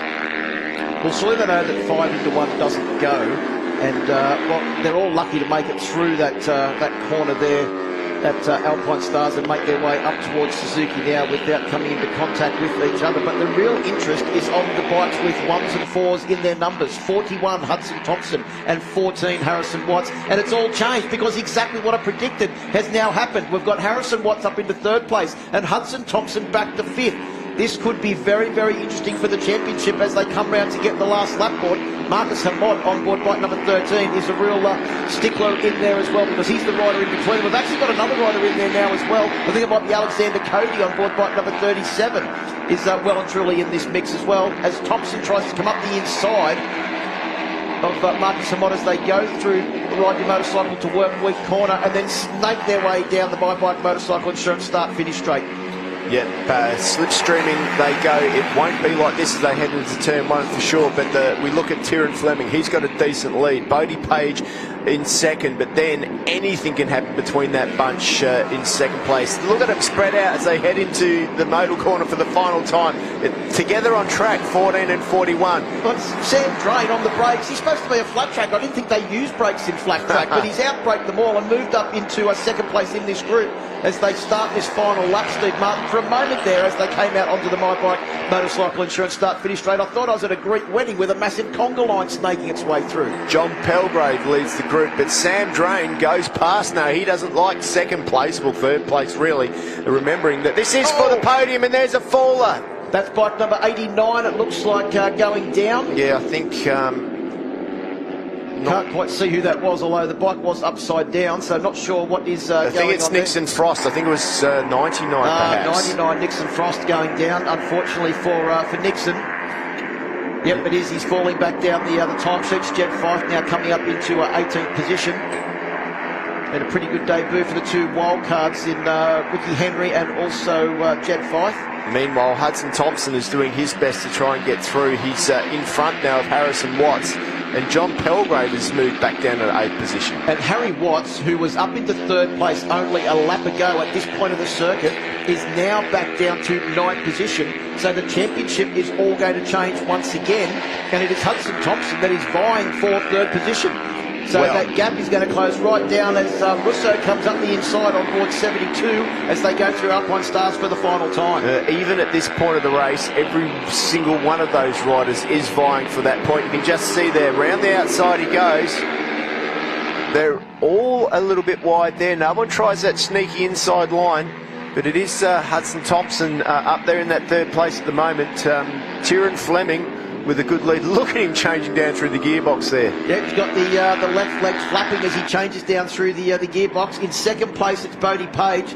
And then a massive gap back to this huge pack of riders led by Hudson Thompson at the moment. If you think that name sounds familiar, it's because his brother Carter was the first ever champion, but it is Tyrrell Fleming taking the win for the second last time this year as he goes across the line to take the win by less than 1 second over Bodie Page, who had a great result yesterday in third, and Tyrrell Fleming yesterday was second. And as this group comes to the line, it is Marcus Hamod who gets onto the podium in third place ahead of Hudson Thompson, and Harrison Voight has done the most miraculous recovery from 9th to 5th on the last lap to take that championship battle all the way to the final race. He will go in with a pretty handy lead, but the championship will not be decided in this race. No, absolutely. So anything can happen, but what a ride by Tyrrell Fleming. He just got out in front and did a brilliant job, winning by 1.2 seconds, unheard of in this class, especially at a big open track like this.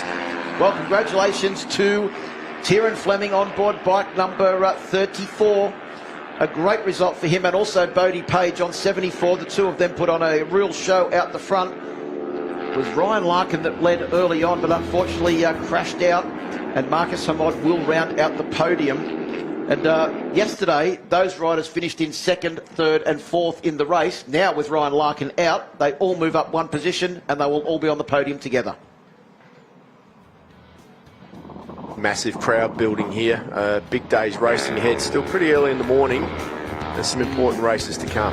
There is confirmation of the results. Tyrrell Fleming taking the win by 1.2 seconds over Bodie Page. Marcus Hamod will join them on the podium in 3rd. Then it's Hudson Thompson in 4th. Harry Watts still leads the championship with a 5th place finish. Alexander Cody in 6th. Sam Drain in 7th. Levi Russo in 8th. John Pelgrave in 9th. And Hunter Forney rounds out that top 10.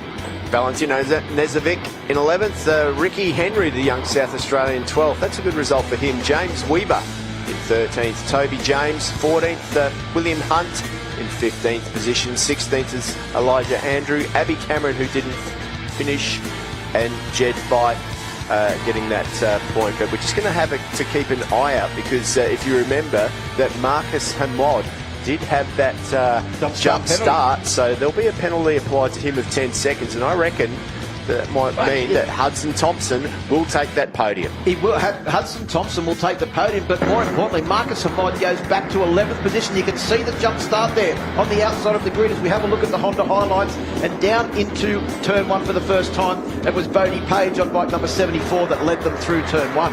Ryan Larkin, what a job he had to come from back in the pack, but Cameron Rende exited early, not what the young South Australian wanted to do so early in the race on the first lap.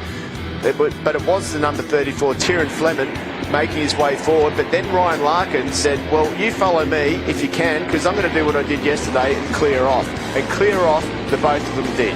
Yeah, they'd opened up a very sizable gap by the start of lap 2, and it was Larkin who, by yesterday, told everyone that he dished him up a big bowl of spicy fried rice that was looking for another serve. But unfortunately, it wasn't too long, and our race winner from yesterday, Ryan Larkin, was out, which left Tyrrell Fleming with a very handy lead over Bodie Page. Yep, a cup noodle soup there this time round, probably for him. But in any case, the battle ensued ahead with Tyrrell Fleming leading the way. But what a battle it was for the minor placings. Hudson Thompson, Harrison Watts were in there, Alexander Cody, Sam Drain as well. Levi Russo was up there too. Well, coming down into this corner here, it was Harry Watts on board bike number 14 that actually went into the lead of that group. And then the next lap, he was back into 9th position, Steve Martin. And the championship points were getting shuffled around every time. Then we saw Sam Drain on board bike number 7, the flat tracker, who don't even use brakes, outbrake everybody at the first corner. And then, unfortunately, it looked like Nixon Frost also went down on board bike number 99. Massive gaggle of riders. I don't know how you could call who was going to finish there where they did, because any one of these guys could have finished on the podium, but it was Tyrrell Fleming who came across the line first, Bodie Page, and then Hudson Thompson ended up getting that 3rd position. Yeah, Marcus Hamod actually crossed the line in 3rd place, but then had that big jump start penalty applied and went back down through the grid into 11th. Championship points, we now see a 21-point championship lead for Harry Watts over Hudson Thompson in the heading into the final race of the afternoon. Cameron Rende has slipped back to 3rd, and he has got a 16-point lead over Ryan Larkin in 4th. Down to KP in the Park from A area with our top 3. In P3, Hudson Thompson, congratulations. It's great to see you on the podium. Thank you. It's good to be on the podium. How was your race? It was good. I got disconnected from the front pack early off, and I just couldn't get back. So I was stuck in the second pack, and thankfully Marcus had a penalty, which meant I'm on the podium, but yeah, it's just unfortunate. Thanks, Hudson. Well done. Thank you. All right, in P2, Brodie Page, another podium for the weekend. How was your ride? What were the conditions like out there? The conditions were really good, better than yesterday. But on the first lap, my tyres were a bit cold, so I ran a bit wide in a few corners. But I was able to warm them up, and on the second lap, I was good to go. And I was trying to stay with the boys, and until that mistake from Ryan, I had to stand up and miss him. So I lost a bit of time there, but through the race, I was able to gain a lot of time on him. But the last few laps, I was trying as hard as I can. Tyrrell was just a little bit that much faster, and he was just able to keep that distance. So good job to him and Huddy. Well done. Race. Thank you. And in P1, Tyrrell Fleming, you've gone one better today. Another podium for you. Congratulations, a P1. Thank you. Tyres were a bit cold in the first lap from the delay, but got a good start. Got myself up to P3. Me and Ryan and Bodie sort of gapped, then Ryan had a mistake, and then Bodie had to go wide. So thank you to my sponsors, Garmin, my parents, my brother, and good job to Bodie and Hudson. Well done. Thank you.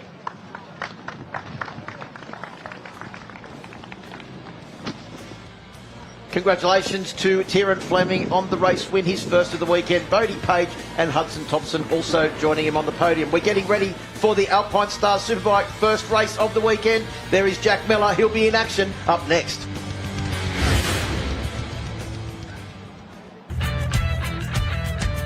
At My Bike Insurance, we are motorcycle specialists. It's all in the name. We understand how important your motorcycle is to you, and because of this, we strive to provide peace of mind cover for you and your motorcycle, no matter where your bike takes you. Visit the My Bike website for a quick and easy quote, or call the My Bike Insurance team on 1300 780 446 today. For us, the journey is not about the destination. The journey starts long before we hit the road. The gear we wear, the way it feels, and the safety it brings. Some say the journey never ends, but it has to start. Start your journey with AMX Superstores. Why? Because we ride too. Enjoy the journey with AMX Superstores.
Beautiful, right? But look further. You'll see them. They're a restless bunch in search of beauty.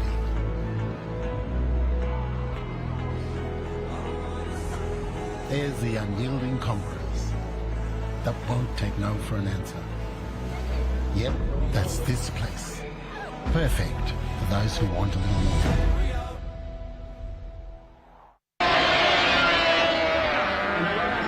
Now, in order to celebrate Yamaha's 60th year of competing in Grand Prix, Yamaha is pleased to announce the all-new YZF R7.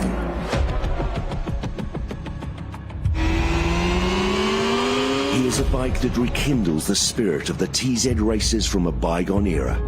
A machine that is affordable, accessible, and capable on both the road and the track. Resplendent in the iconic red and white colour scheme, the all-new YZF R7 evokes memories of Yamaha's legendary world champions. The new R7 offers the ultimate adrenaline rush, whether you're hustling around a closed circuit or exploring the twisties on a weekend blast. From the first twist of the throttle, you'll feel fully connected to the surface thanks to an ultra-responsive 689cc twin-cylinder engine. Pop out from behind the screen and feel the responsive, agile chassis as you tip it in. There's no better feeling. Only Yamaha has this pure race DNA, so only Yamaha can make this tribute that marks 60 years of racing and winning at the top table. All-new YZF R7, celebrating 60 years of World Grand Prix racing. AMMF can help power your passion. We offer flexible, tailored finance solutions to motorcycle and marine customers Australia-wide. Our motorcycle and marine specialists can help you finance your motorcycle, scooter, personal watercraft or boat package with quick and easy approvals, fixed rate terms, flexible finance options and competitive rates. Call AMMF on 1300 263 123 or visit the website today. The 2022 Grand Finale, the round to wrap them all. We have made it to the Bend with the Alpinestars Superbike Championship title fight still on fire. Two Ducatis and a Yamaha will duel it out for the top 3 spots, but only one will bring home the title glory. Last weekend didn't go to plan. To not finish 2 out of 3 races at my strongest track is not ideal, and but that was last weekend. We've moved forward to this weekend now, and the strategy moving forward is, you know, mathematically, obviously, the championship's still there, but realistically, it's a long, long way from where we need to be. So, look, we'll just roll into the weekend, try to enjoy it, and hopefully the results are there at the end of the weekend.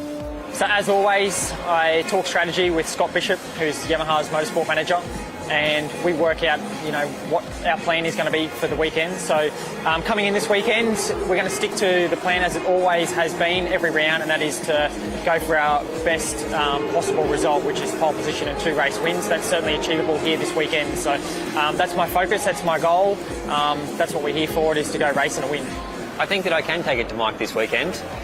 You know, the thing that I like about racing after so many years of it is that on Sunday morning, when you get up, you have absolutely no idea what's coming.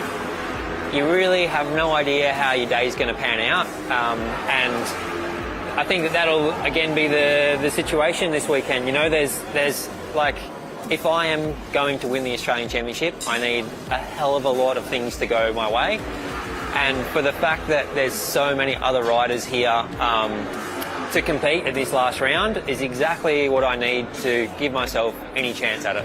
Week in, week out, when you don't feel like training or you don't feel like doing that, you've got to remind yourself that your tough competitors like Troy, Herfoss and those guys are training, you know, so you have to put in, and it gets difficult as the kids come on and they've got to juggle all that, but without the support of my family, my amazing wife and stuff is, look, it would be absolutely impossible. I don't know if I'd say this weekend will be emotional, probably more like relief, I guess.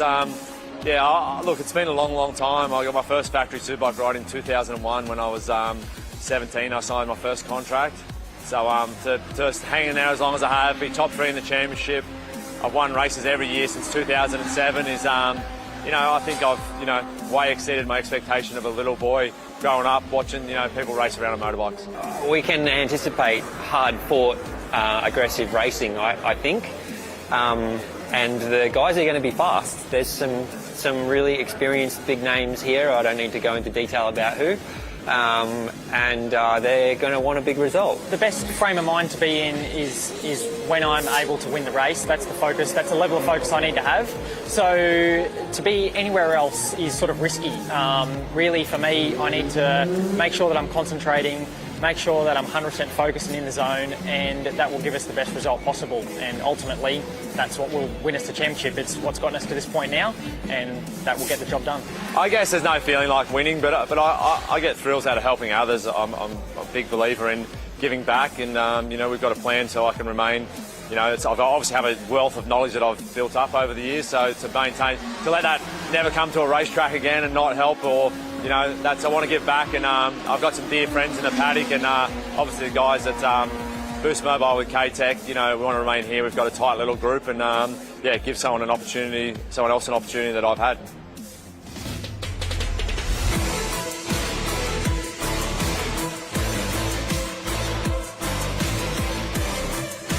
Position, and what an important pole position it was, and a very important point that goes with it to take himself to a very clear championship lead heading into the final race of the, or final races of the year, because there's 2 races for the Alpinestars Superbike category here at the final round. The riders are out on the grid, Steve Martin, and I can almost feel the tension from here in our commentary box, a couple of stories above that track. Oh, absolutely. I mean, there's a lot of people that want to win out there. There's a lot of people that are having good weekends, and there's a lot of people that are having bad weekends. Down to the grid with KP. I bet she can feel the tension too. Yes, I can feel the tension. I've got Arthur Cece's here now. Arthur, this is your home state, your home race. Have you got some friends and family coming out here to wish you the best and support you?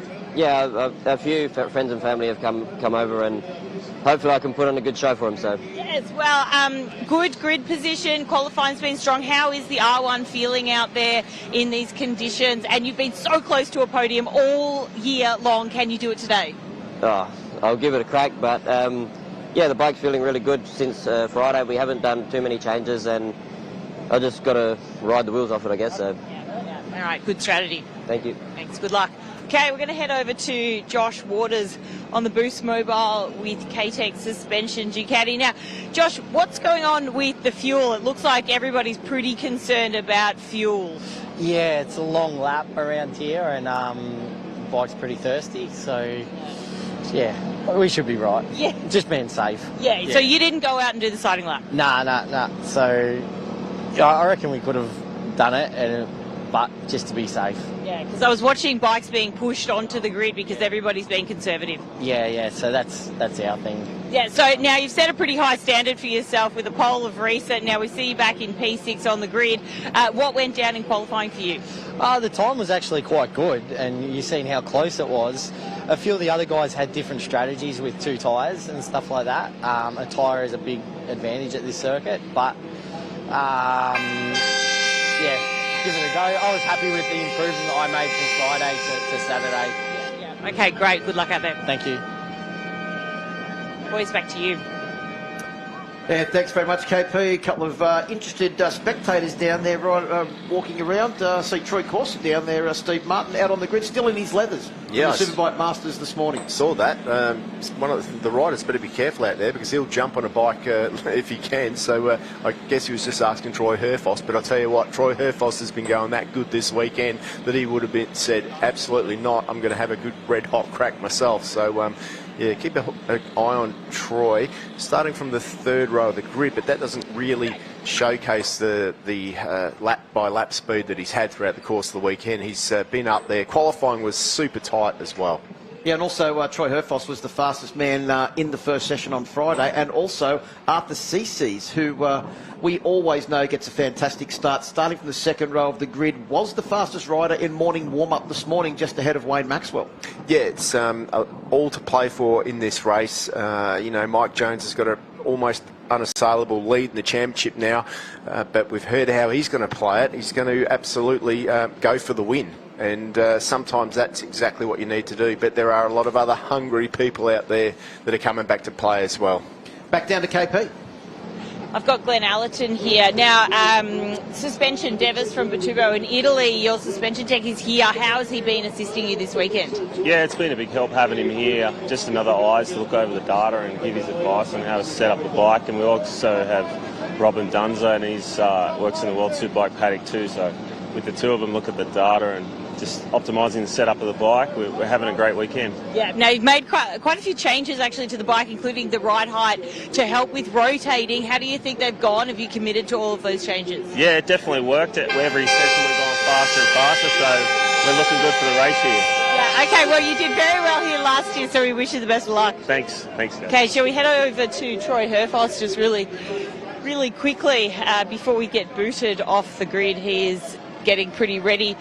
Troy, you've been really strong this weekend so far. It's looking pretty positive for you. Any thoughts going into this race? We'll know after lap 2. I really need a good start. The qualifying hurt me a lot, but I feel really strong for the race, and I'm really looking forward to a good battle. Hopefully, I'd say it'll be close like Darwin. There'll be a big bunch, and that's the way I like to roll. So let's see what happens. Great. Thanks, Troy. Back to you, boys. If it comes to a fight out there on the racetrack, Steve Martin, there's probably no one I would rather have in my corner than a Troy Herfoss or a Wayne Maxwell, because they love the fight, don't they? Yeah, absolutely. But there's a lot of tension. There's other names to mention too. Jack Miller out on the grid last year, having his first fray in the Australian Superbike Championship, but this year he's come back a little bit better prepared. His bike's still not the same as the local bikes, running the standard ECU on that machine, but he's been a lot more competitive this year than last year. I do love his Australian flag tyre warmers though. That's a special touch. There's another member of the Thriller Motorsports team, Marcel Schrötter, having his second outing in Australia. Last weekend he was at Phillip Island riding World Super Sport for the team that he'll be riding for next year in that championship. So Marcel will be back in Australia in February next year as well. He might as well just stay here for the summer season, well, the way he's going. Wouldn't surprise me if he went up to Jack's place up in Queensland after this for a little while. Senna Agis and also Joel Kelso coming back from racing overseas. Senna Agis in the Junior World Championship in Spain, and also wildcards in the MotoGP, Moto2 class. And Joel Kelso full-time in Moto3 this year, and full-time once again, changing teams next year for another stint in Moto2 as well. But it's fair to say, Steve Martin, a lot of the massive crowd that's come out here this weekend to watch the Alpinestars Superbike category have all come to see that man that sits in the middle of the front row of the grid on board that yellow Caterpillar Ducati, Jack Miller. Absolutely. I mean, he's the show, isn't he? He's definitely not only the show, but he's fast as well. And, you know, he would love nothing more than to get a victory here. But it's not going to be easy for him, because Mike Jones on pole position set a blistering lap time. And Mike's been improving lap by lap over the course of the weekend. Maxwell didn't qualify well, but he had problems and issues in qualifying too. So although he starts back a little bit on the grid, he's definitely going to come through. He's in fact 12th on the 4th row of the grid. Well, Wayne Maxwell's warm-up time this morning was just on 2 seconds a lap faster than what his qualifying time was. Gives you an idea of the issues that they had in qualifying yesterday with the first mobile racing machine. Yeah, his first flying lap was a 51.5, and that would put him on the second row of the grid. So as they make their way off on this final warm-up lap, one more opportunity to have a look at the Bend Motorsport Park before racing gets underway for the Alpinestars Superbike category. Great to have all of those international riders coming over. Great to have all the Australians, expats coming back from overseas to racing this final round of the championship. Great to have a couple of riders, very experienced riders like Ben Burke back in the championship as well for the final 2 races of the year. Matt Walters, who has had some difficulties this year through injury and also brake issues, hasn't done full race distance until the last round at Phillip Island since February, round 3 of the championship. But Matt Walters back as well, and also all of those international. But a big shout out to the Nathan Spiteri having his last outing.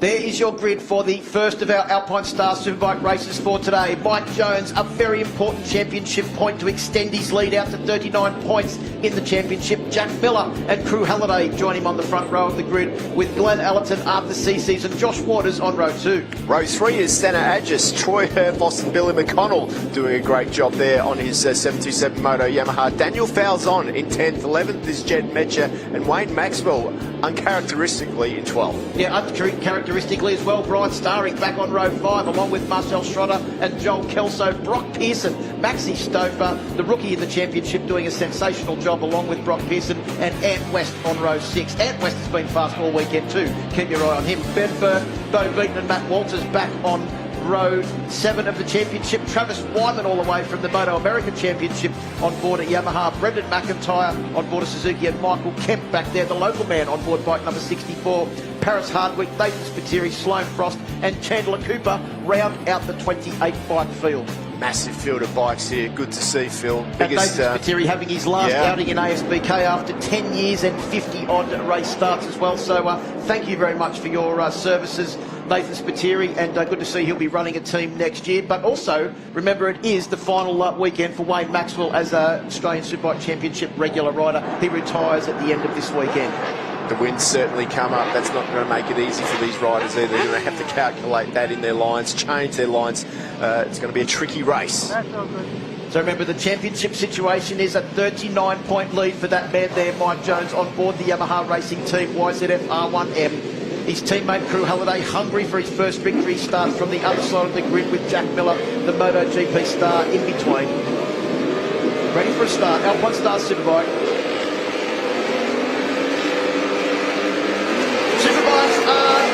They make their way over the line. What a cracking start for Arthur Cecies. He's charged through the riders on the first row of the grid and will lead them down in towards turn 1 for the first time. No surprise there. Arthur Cecies on board 61, the Unitech Yamaha leads. Glenn Allerton up into second place. Jones back to third. That was being disputed with Josh Waters as they made their way through turn 1 for the first time. Wayne Maxwell got a decent start too, as did Herfoss and Allerton up there too in second position. Starring also got a cracking start right onto the back of Wayne Maxwell as well as they make their way through. Look like one rider running very wide on the exit of turn 4 as they make their way down through Ducati now and into this very tricky turn 6 for the first time. I'll tell you one guy who didn't get the best of starts, and that was Jack Miller. He went from the front row back through the field, sits in 5th position at the moment. That clutch on that bike was grabbing way too much, so they'll have to work on that for the second race today. You can see Jack Miller's bike also moving around a fair bit as they came through turn 7 and turn 8, which starts this very fast series of corners around through the back end of the circuit as we go as far away from the pit building as possible at the Bend Motorsport Park. But it is still Arthur Cecies leading from Glenn Allerton. Allerton a fraction wide on the exit of that corner, but he'll fire the Spectro Performance Oils. Got Film BMW up down the back straight and try and make a move on the fast-starting South Australian. But no surprise to see Arthur leading this race early on. He's pumped up. As we mentioned, he was fastest in warm-up this morning, and he's doing a good job here, looking for his first podium of the weekend. Yeah, but not only that, I mean, Arthur, we used to see him get good starts, but this weekend he's been fast every lap, so this is not a fluke. He's a proper race winner challenger right at the moment. 11 laps this race long. And look at Waters now, side by side with Miller. Yeah, Miller a big lunge on the brakes there at the very tricky Michelin corner, turn 17, as we come round through, ride your motorcycle to Workweek corner and out onto the straight for the first time. Arthur Cecies using every bit of the track and then some right out of the green paint as they come down the My Bike Motorcycle Insurance straight for the first time. It is Cecies from Allerton, Jones, Miller up to 4th. Jones up the inside, can he do it? Looks like he's going to get chewed up, and Miller goes around the outside of Jones. Yeah, you can see he just lost all his momentum there with that out-braking manoeuvre at turn 1, did Mike Jones, and he's dropped back to 4th now. Miller up to 3rd. Geez, he's really pushing that cat Ducati there. Just see the back squirreling around, but it is Arthur Cecies who's looking pretty smooth out the front at the moment. I think Troy Herfoss predicted it on the grid. It's going to be a pretty big pack, all battling for position. That's exactly what we've got at the moment. We've got 1.4 seconds covering our top 7 as they make their way across the line.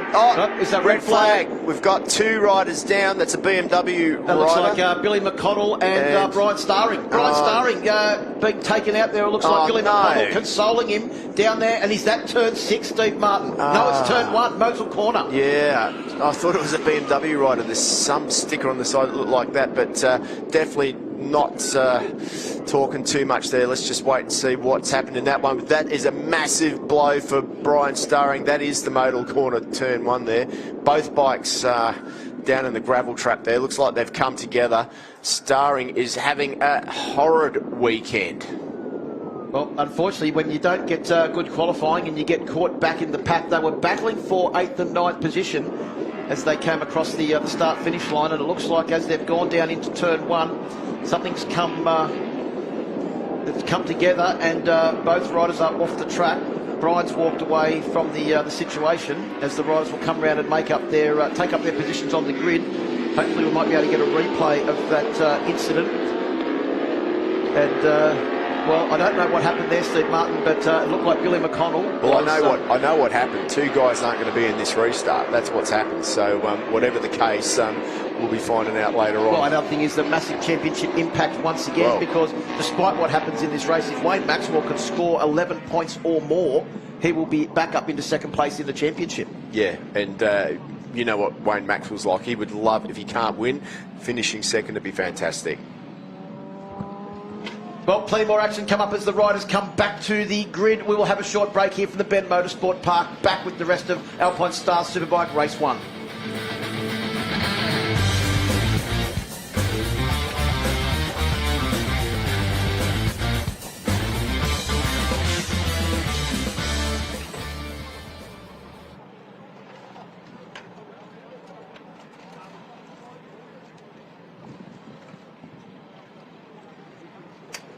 Well, riders taking up their positions on the grid. A short red flag stoppage to get rid of those stricken motorcycles from the incident at turn 1 involving bike number 67, Brian Starring, who was 2nd in the championship, and bike number 9, Billy McConnell, back from racing, was it 20-odd seasons in the British Superbike Championship. And unfortunately, they've come together at turn 1. And both riders out of the equation. You can see Brian there with his motorcycle. Hopefully not too much damage, and the Desmo Sport team will be able to get that bike ready for race 2 later on this afternoon. Look, it looks like a pretty slow speed crash compared to the high-speed areas around this circuit. But, you know, whatever, he's not going to be able to take part in this race. I'll have to repair it for later on this afternoon. But luckily for the Desmo Sport Ducati team, they've still got Brock Pearson out there on track. Perhaps he saw what happened. He could have been telling the guys, you know, what occurred for that red flag. But in any case, Brian Starring and Billy McConnell won't be in this one, that's for sure. The interesting thing will be what the race distance is for this, so we will try and find that out before we come back from KP down on the grid. Tell us, well, first of all, there's a little bit of mayhem out there. Yes, there's a little bit. There's an accident up there with Brian and someone else. So, yeah, we're back on the grid. No big issue. We'll find out which tyres it will recycle the best. There's a couple of different options out there, so we'll just see what happens. Yeah, so what have most of the riders chosen, do you know? Yeah, well, they've gone for the A-Spec rear, SC1 front. Some have gone with the SCX, which is our softer option. We'll see what happens with the restart with those. Yes, and how do you think they are going to go in these conditions with this track temperature? Track temperature, the X is it's going to be marginal, I think. The A will easily do the race. Even with the restart, it'll be no problem. Okay, great. Thanks, Gary. Thanks. Boys, back to you. Thanks very much, KP. And as promised, we have confirmed it is a 10-lap race with 1 warm-up lap. Both 67 and number 9 cannot resume in this race, as you pointed out, Steve Martin. 67 can resume. It can. Well, Brian Starring can resume. That's why they're working hard on the bike. Yeah, exactly. If they can get it back to the start grid, but then his tyres are going to be cold. It's going to be tricky for him to make it back. I mean, what's he do? Just join on the back from where he is on the side of the track? Well, and also, it's probably important for Brian just to get out there and score some points. 100%. If not, at least bet himself in for race 2 later on today. But, yeah, Billy McConnell, unfortunately for him, the fact that he can't resume, you would imagine that means that he was the one that ran up the inside. Where is Senna Adjust not taking up his position on the grid in position number 7 there? Yeah, it's next to Troy Herfoss. Not sure what's happened to Senna. Yeah. There's Daniel Falzon looking, well, if anything, a little bit stressed out there on the grid. Of course, this is his home round as well. Another one of South Australia's great hopes in this race. Yeah, and I mean, this racetrack certainly throws up curveballs, and we've already had our first curveball, haven't we, with that incident and a restart. Now the Ducati guys are also going to be thinking about their fuel consumption, because they're going to have to do another warm-up lap too. So I wouldn't imagine any of the Ducati guys that are already running tight for juice over the 11-lap distance, although it's been reduced, now they've got to do another warm-up lap. Well, that's it. They've already done 1.5 laps, so it's probably the exact same amount, but they've got slightly less fuel in the tank than what they did at the start. So I don't know if that's going to cause any issues towards the end of the race. Well, they'll be worrying about it, that's for sure. Ben Burke is getting a pat on the shoulder there from Kelvin Riley from BC Performance. Great to have Ben back in the championship. We look down onto the pit building here. Very impressive facility, Steve Martin. And look at the crowd taking up every possible vantage point. Back down to KP on the grid, who's in the middle of it all. Yeah, I've just got an update on Senna Agius, who's not on the grid at the moment. Just a clutch slipping tech issue there, so I will find out more for you shortly. Excellent, thank you, Kate, to find out that there was a clutch issue with Senna's bike. Hopefully they'll be able to at least start him from the back of the grid. Yeah, I mean, like he's probably, I mean, he hasn't done many starts on that bike. He's probably like really hammered the clutch off the start. And these bikes with over 200 horsepower, they can burn the clutch out easy. Back down to KP. Yeah, I've got just made eyes on Brian Starring. He's back on the grid. Excellent, excellent news for Brian Starring and his championship aspirations. Well, the only thing Brian's got to do now is try and settle himself down after what's been a pretty exciting morning. Well, that is the bike that he crashed as well, because you can see it's missing a wing on the left-hand side. So well, he was missing a wing at Phillip Island as well when it came and drifted in a collision with Mike Jones. And to be honest, he rode his best at that point, so let's see what happens. Let's hope that fires him up.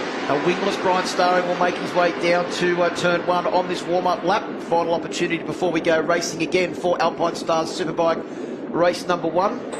Arthur Cece's all that hard work getting into that lead. He's got to do it all again. He's always been competitive here, but he's always had a bit of bad luck, Arthur has. So, well, you saw his start though, Steve. He literally went past the front row of the grid while they were just getting off the grid, and Arthur was gone. Absolutely. He's got a nice gap in front of him, right between Jack Miller and Crew Halliday as well. And Crew Halliday, by his own admission, isn't the best starter. Got a good practice start done yesterday, he said, so hopefully he can do that again today.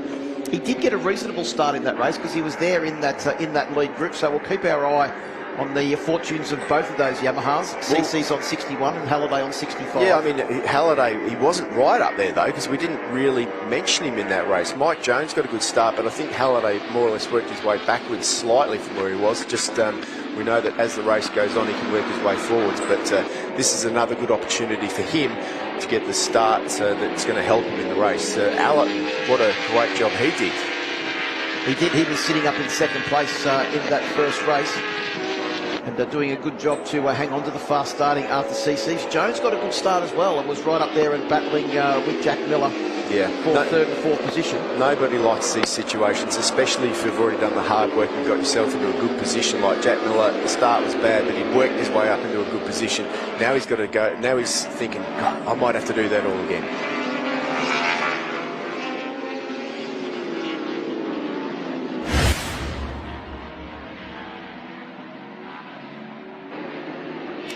Coming round to take up our positions on the grid for a restart of Alpinestars Superbike race number 1 here at the Bend Motorsport Park. You can see Jack Miller there just putting in a very rapid last part of the lap, so he comes up to the grid with the warmest possible tyres. The big question is, Steve, who has gone for the X tyre, which is the softest tyre, which was marginal on race distance, and who has gone for the other option, which, as we heard from Gary Crilly from Pirelli, is no problem at all to make full race distance. The big question is, how will they cycle after that red flag stoppage?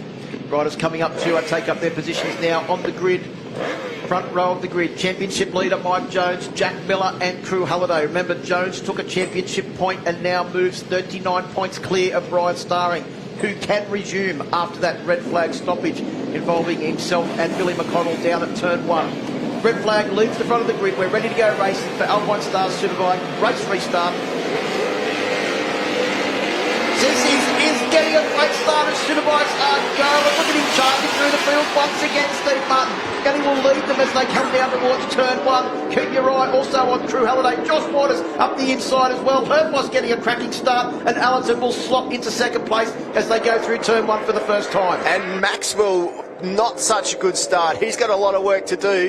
Where is Jones? Jones in 4th position. Crew Halliday I couldn't see there. There's Bo Beaton. Matt Walters is in the back of that group too. But the man who made the best start compared to race 1 was probably Jack Miller, up in that 5th position. So he's got a little bit less work to do. And also Troy Herfoss is up into 3rd place. He was battling back with Maxwell in 7th and 8th position in the first start. Maxwell is back in, can't see what it is. There goes... He's at Brian Starring. He's been back into the pits, so Starring starts at the very rear of the field. Jack Miller's got a problem. Miller's got a problem. He looks like he's pulling over. Looks like that chain is very, very loose. I'm not sure what the problem is there, but some sort of problem for Jack Miller, and Miller looks like he's out of this race early on. Yeah, you know, who knows? Probably 2 starts on that clutch. The way that it was like, grabbing may have caused some sort of issue there. We'll have to wait and find out. Hopefully Kate can find out some more information for us. Maybe the chain just looked loose because there was no pressure going through it to try and drive that rear wheel forward because Jack had backed off. But it is Arthur CC's leading from Allerton, Herfoss, Jones. Crew Halliday has got a good start. He's up to 5th position. Josh Waters in 6th. Maxwell now up to 7th, getting the better of Jed Metz only a couple of corners ago. You can already see Allerton's bike moving around quite a bit. Herfoss there, this is a real good start of the race for him. He was fastest on Friday in the first practice session, and he had a good test here before we got here this weekend. Conditions a lot cooler than it was on Friday. Crew Halliday went in there with a lot of corner entry speed, and I think he had to try and just check the bike a fraction. It's cost him a little bit of drive out onto the My Bike motorcycle insurance start finish straight, and could very well be gobbled up by the Boost Mobile Racing with K-Tech Ducati of Josh Waters, and it has been, as Waters takes up the running in 1 further position forward than he was as they came onto the straight, but it is still Cesis that leads. Jones back there in 4th place. Yeah, good. Just gone back a couple of positions, but probably not a bad place to be sitting at the moment. Well, I'll tell you one thing. I think he wants to stay away from Wayne Maxwell, that's for sure. So Maxwell will be giving it everything that he can on the charge upwards is Wayne Maxwell at the moment, but a diabolical start for him. Here we go. We've got Jack Spike in the pit box. They're looking at something at the rear. You were right. They're looking at the chain area. Yeah, that chain to me looks very, very loose. Well, sometimes they can stretch like that if it is a chain issue. And a brand new chain well, too. It can stretch because of when the bike jerks off the line like it did. It just puts so much force through it. But I don't think he'd pull in for that. Let's find out with Kate in the pits. Yeah, I've just got an update from the crew chief. They think that a gear position sensor has failed, so no traction control and no electronics at the moment, but they still need to confirm that. Well, thanks, KP. So definitely some sort of technical issue. Trying to ride that thing without any traction control would be a very difficult task, especially when you've got to try and maintain pace with a very focused, determined and rapid Arthur CC. As Herfoss has a big look up the inside of Allerton as they come down into turn 17, the Michelin corner. Remember, they came together at the last round at Phillip Island, Steve Martin, and I can pretty much assure everyone that's watching this that they are not on each other's Christmas card lists. Absolutely not. Meanwhile, though, Arthur CC's has got himself a little bit of a gap. 0.7 of a gap, 51.4 for Arthur CC's. That's a pretty impressive lap time. But Herfoss pulls that back in under brakes in 2nd position now. Jones had a big look up the inside of Allerton, has cost himself a lot of drive, and right behind him it is the Boost Mobile Racing with K-Tech duo of Josh Waters and Wayne Maxwell that are closing in on bike number 46 right now. And I think there's going to be a very determined Wayne Maxwell that will have the crosshairs well and truly set on the blue ducktail of that Yamaha. And there's Daniel Falzon. His qualifying didn't go as well as he'd anticipated, but he's moved himself up a couple of spots now and he's in that 8th position. Still working away on Jack's bike to hopefully get that improved and better and try and figure out what that issue is. And you can see them all there chatting, and hopefully they can get that bike ready and back out later on today. And also great performance too from Marcel Schrötter up into the top 10 on board bike number 23 ahead of Brock Pearson, Ant West and the very impressive rookie Max Stouffer. So 2 rookies doing a great job. Brock Pearson and Maxi Stouffer in 11th and 13th in this quality field. 2 bikes on a charge at the moment are the Boost Moba with K-Tech machines. Both Josh Waters and Wayne Maxwell have moved themselves up into 4th and 5th position at the moment, and Mike Jones behind them. Yep, that would have been exactly what Maxwell wanted to do, was just try and get ahead of Mike Jones as we continue to watch after CC's. Well, we've been saying all year, he's been knocking on the door of a podium the entire year. He's gone so close so many times. He would love nothing more than to have his first podium as the top step of the podium as in front of his home crowd here at the Bend Motorsport Park in South Australia. Herfoss doing a great job though. He's also determined to take another win on board the Penrite Honda and finish off the year in style. Yeah, well, Herfoss is chasing it, isn't he? He's looking for it. He led at Phillip Island, did Troy Herfoss, but he couldn't get the win there that he wanted. But Arthur Cece's in the box position at the moment. If he can keep that sort of gap for another couple of laps, I reckon that'll give him the confidence to think, I can do that. At the moment, he's waiting for this group of riders to catch him up. But Wayne Maxwell and the number 21 Waters, they are like on a little bit of a charge here. Well, this would be, if Troy Herfoss doesn't win at one of the races here, would be the first time that I can remember since Troy Herfoss has been in the Alpinestars Superbike category, as that Allenton getting bested there by Wayne Maxwell down into turn 6. A big move on the brakes at that very, very tricky corner. But if Herfoss doesn't win a race this weekend, it will be the first year in living memory in the Superbike class that Troy Herfoss has not stood on that top step of the podium at least once in a season. Yeah, Maxwell with a lot of confidence in the front end there. And the bike is just like reacting beautifully as well. Remembering that this is the last race day in the Australian Superbike Championship for the number 1. Be great to see. Let's have a look at the AMX replay. He's got on the brakes. Look how smooth he is up the inside there into the Yamaha Financial Services corner, over the dirty part of the track, pulls it up, gets through there. Glenn Allen wasn't expecting that. Well, not only did he pull it up, but he got it stopped and turned and got great drive out of the corner on board the Boost Mobile Racing with K-Tech machine, going with his rapid teammate Josh Waters just in front. But it is Herfoss who, remember 12 months ago, recovering from those significant injuries in Darwin, actually pulled out of the last race because he said he was so weak. As Maxwell goes up the inside of Waters, down into Michelin corner, turn 17. Now that seemed a little bit too easy. What's going on there? I think it's just Maxwell has a full head of steam and Red Bull guys are well and truly engaged now. Yeah, I don't know if Waters, if that's team orders or what there, but I mean, like, Maxwell's good, but Waters made that a little bit too easy. Let's keep our eye on Wayne Maxwell as Waters comes back down in towards turn 1. Or team orders? No, I don't think so. Well, look at these two guys go for it. Yeah, team orders are out the window. I guess there's no point in team orders anymore, really. I mean, the championship's gone for Wayne, so you know, maybe he missed a gear. I don't know, or maybe Wayne was just that good that he dove up the inside.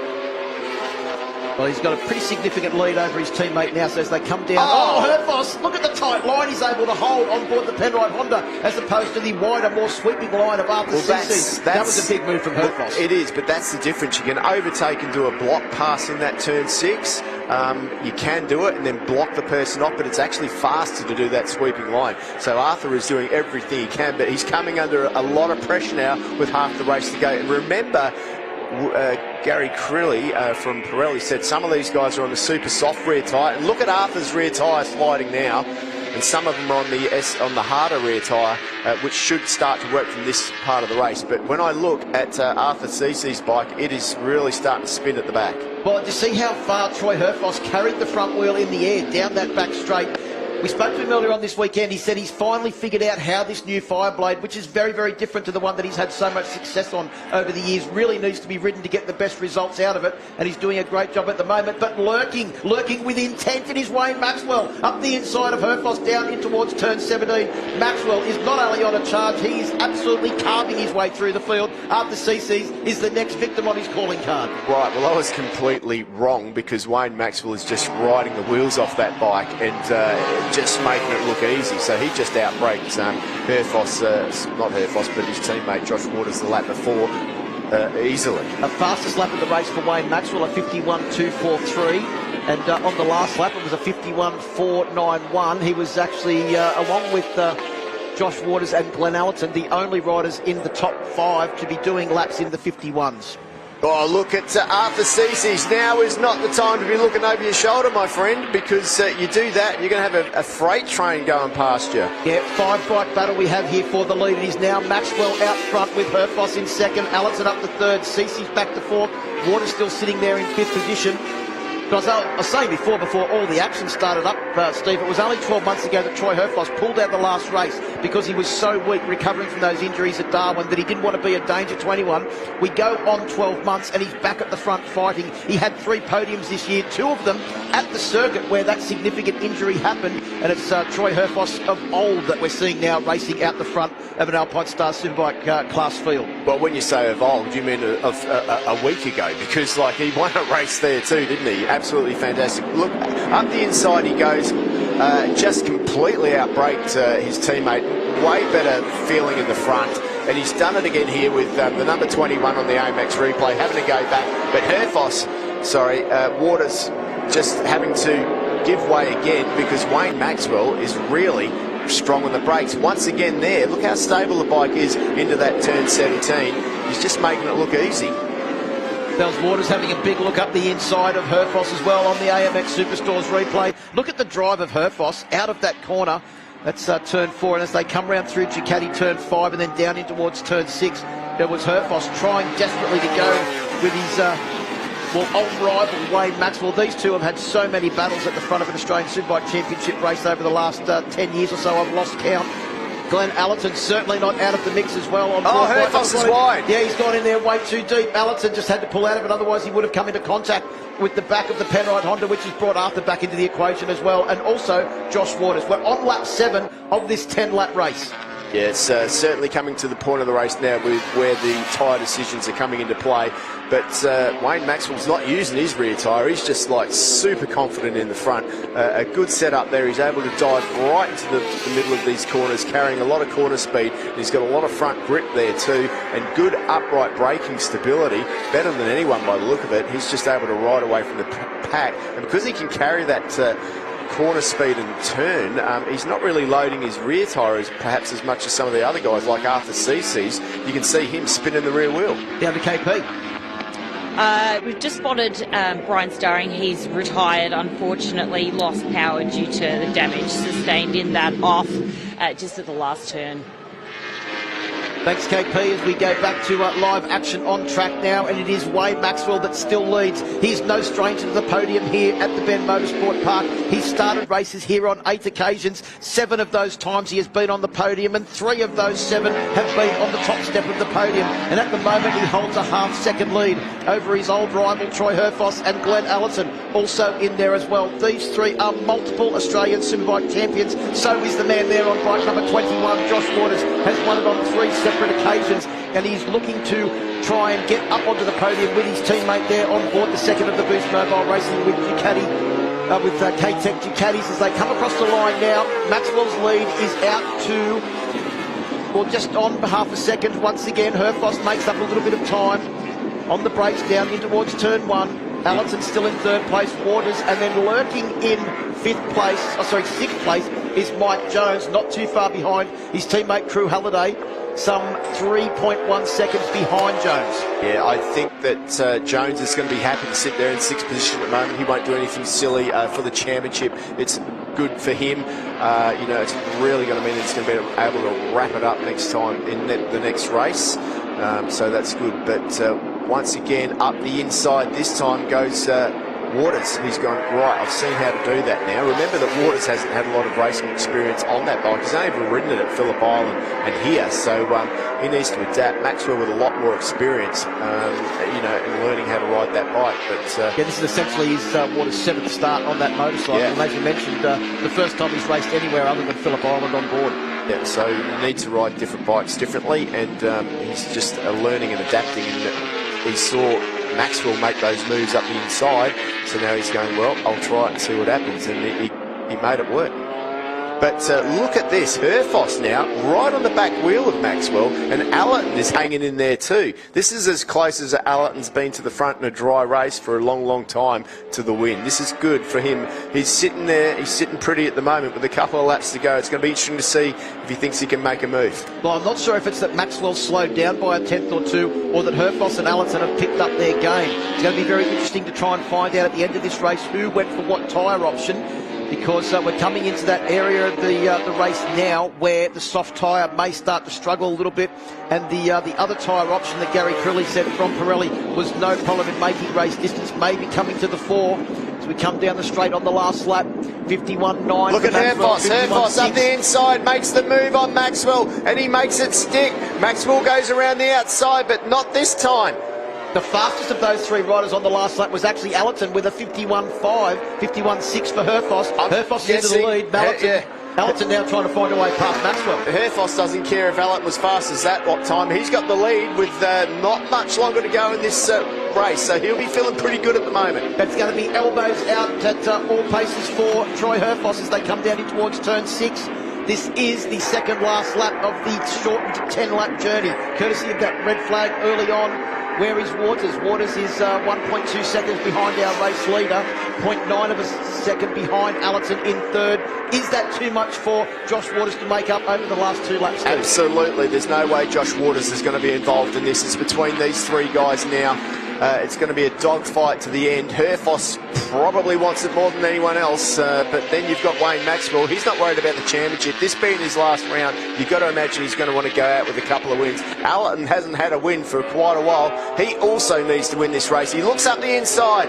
Can't do it there into Suzuki.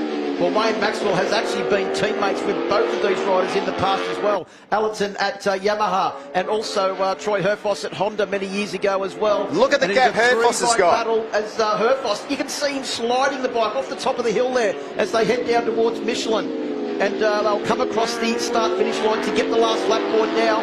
The gap for Herfoss will only be under half a second, but he does hold the lead. Is Maxwell going to be able to make up that distance with the very powerful Boost Mobile Racing with K-Tech Ducati V4R as they come out onto the straight? And Arthur, once again, he's going to be knocking on the door of a podium, but not quite going to make it. Well, that gap of half a second is more than he had the lap before, so he'd be pretty happy with that. He can see that he's pulling away, but he's going to know now that Wayne Maxwell's going to give it everything that he's got. There is Mike Jones, staying out of trouble, doing what he needs to do for the championship. Fastest man on the last lap was Josh Waters, a 51.7, but Herfoss, a 51.8. Both Allerton and Maxwell back into the 52s.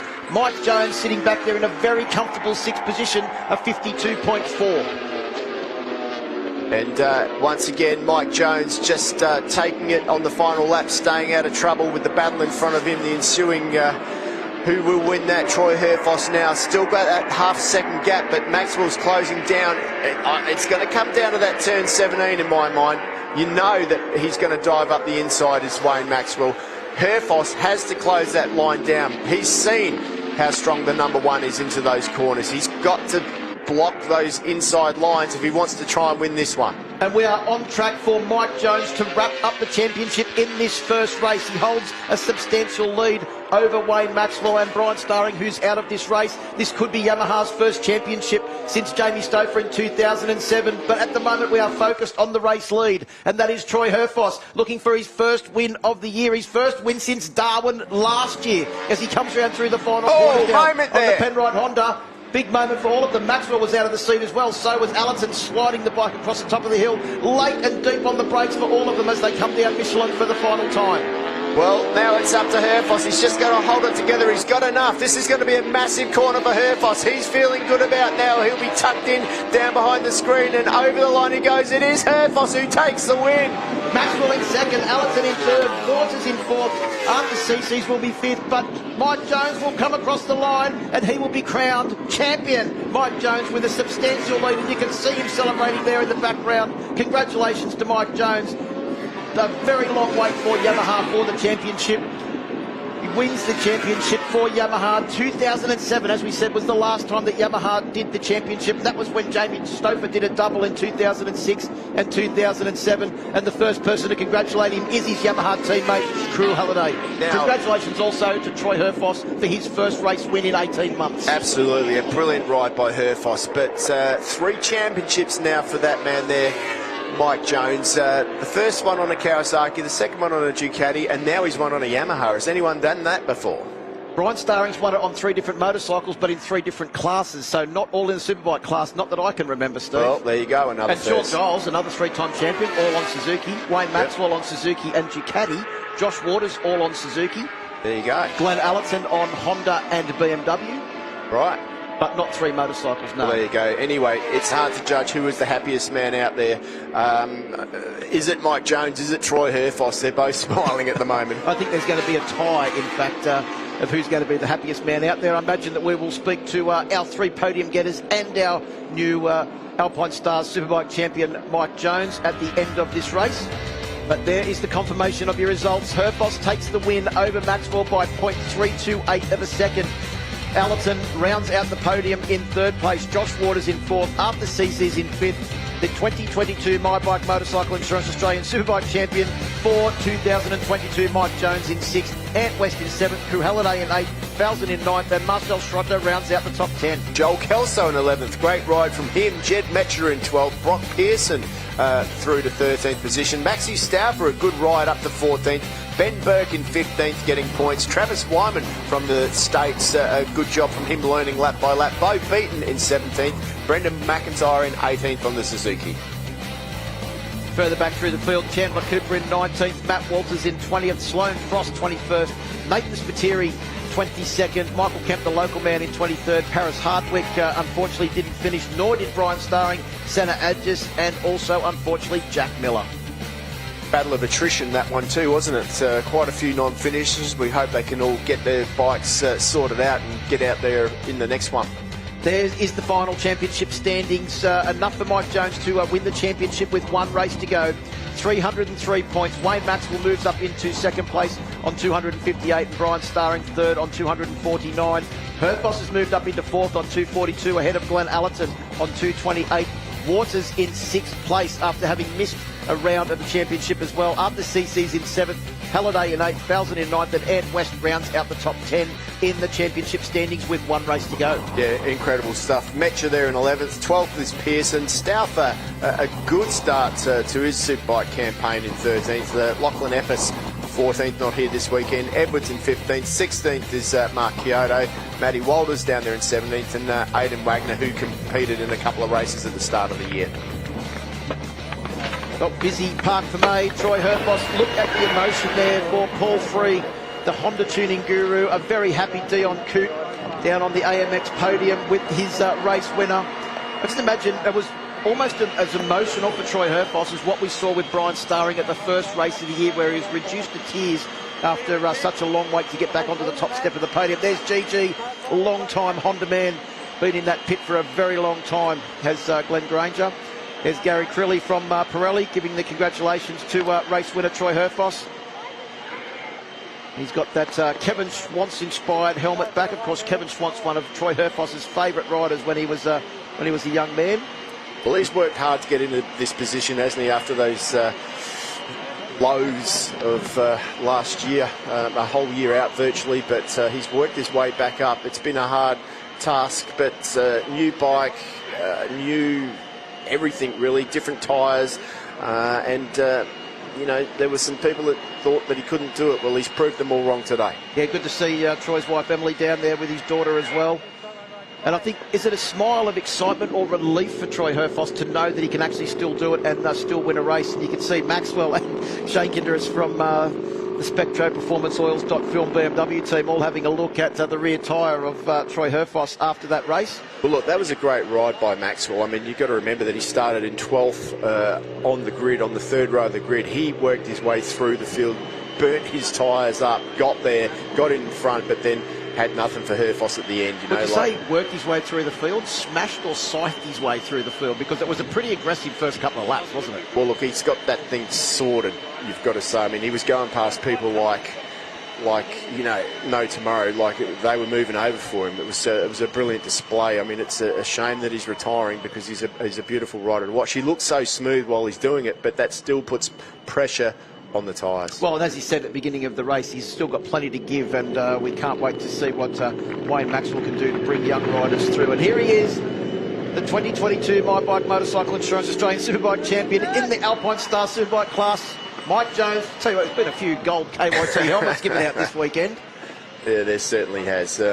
But what a calculated ride by him and the Yamaha team. It's been since 2007. Good to see those two guys shaking hands. They're probably not the best of friends, but in any case, Wayne Maxwell, always a gentleman. I think Mike Jones summed it up where there's mutual respect rather than friendship.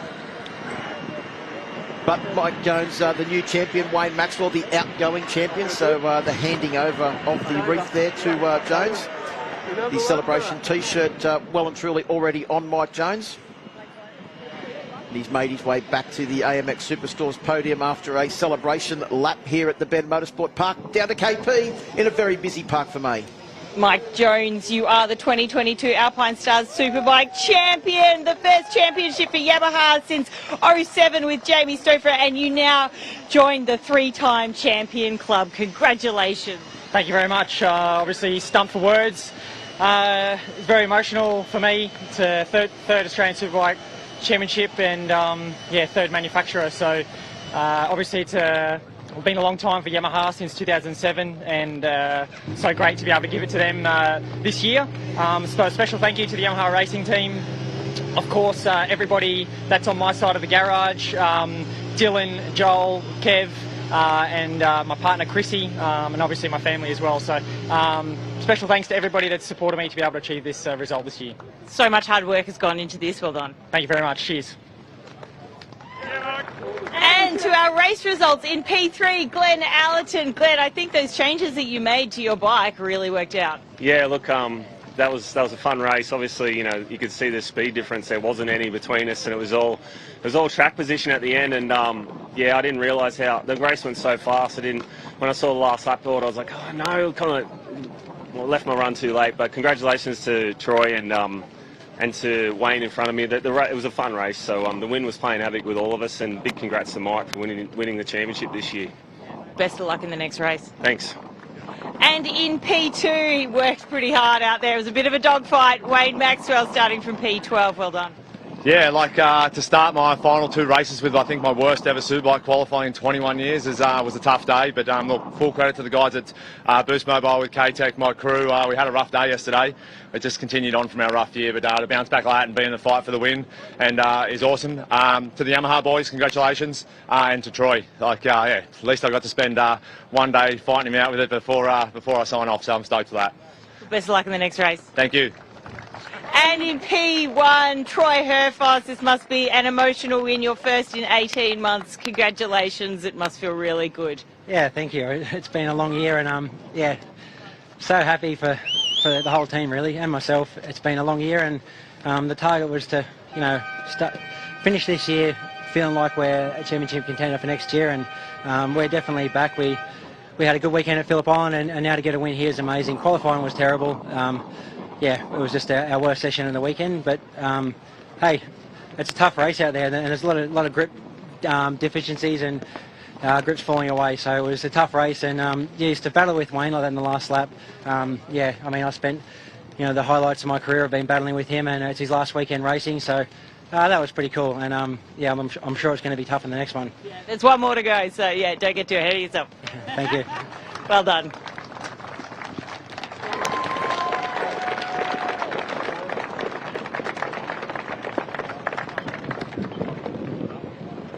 Well, congratulations to Mike Jones and Troy Herfoss. Plenty more action coming up here from the Bend Motorsport Park. Don't go too far away.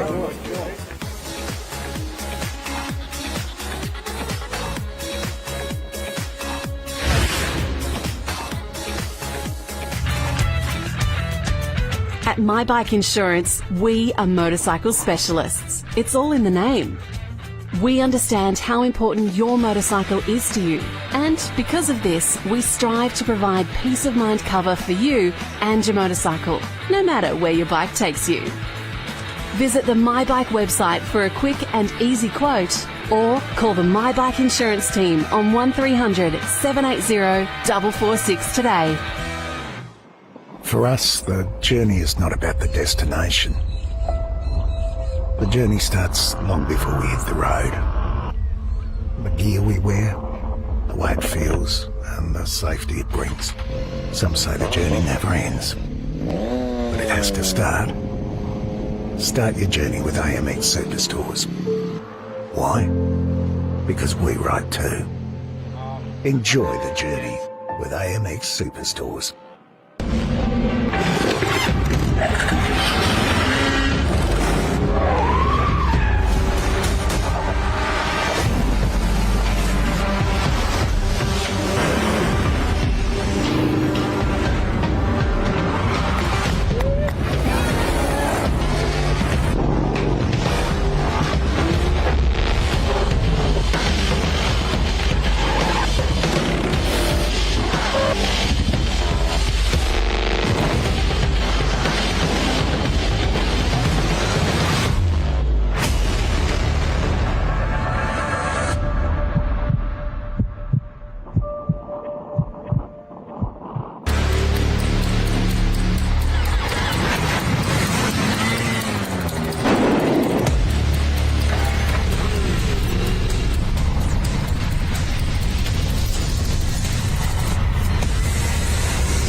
Beautiful, right? But look further.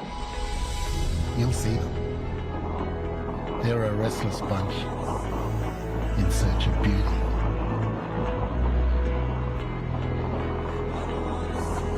There's the unyielding conquerors that won't take no for an answer. Yep, that's this place. Perfect for those who want a little more.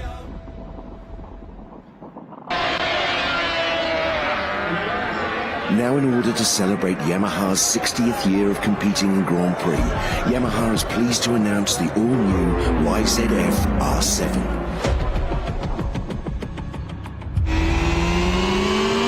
Here's a bike that rekindles the spirit of the TZ races from a bygone era. A machine that is affordable, accessible, and capable on both the road and the track. Resplendent in the iconic red and white colour scheme, the all-new YZF R7 evokes memories of Yamaha's legendary world champions. The new R7 offers the ultimate adrenaline rush, whether you're hustling around a closed circuit or exploring the twisties on a weekend blast. From the first twist of the throttle, you'll feel fully connected to the surface thanks to an ultra-responsive 689cc twin-cylinder engine. Pop out from behind a screen and feel the responsive, agile chassis as you tip it in.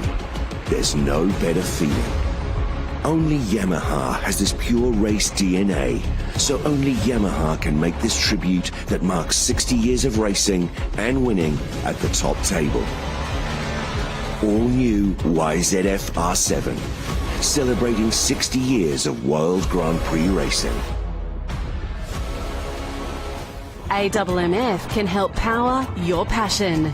We offer flexible, tailored finance solutions to motorcycle and marine customers Australia-wide. Our motorcycle and marine specialists can help you finance your motorcycle, scooter, personal watercraft or boat package with quick and easy approvals, fixed rate terms, flexible finance options and competitive rates. Call AMMF on 1300 263 123 or visit the website today.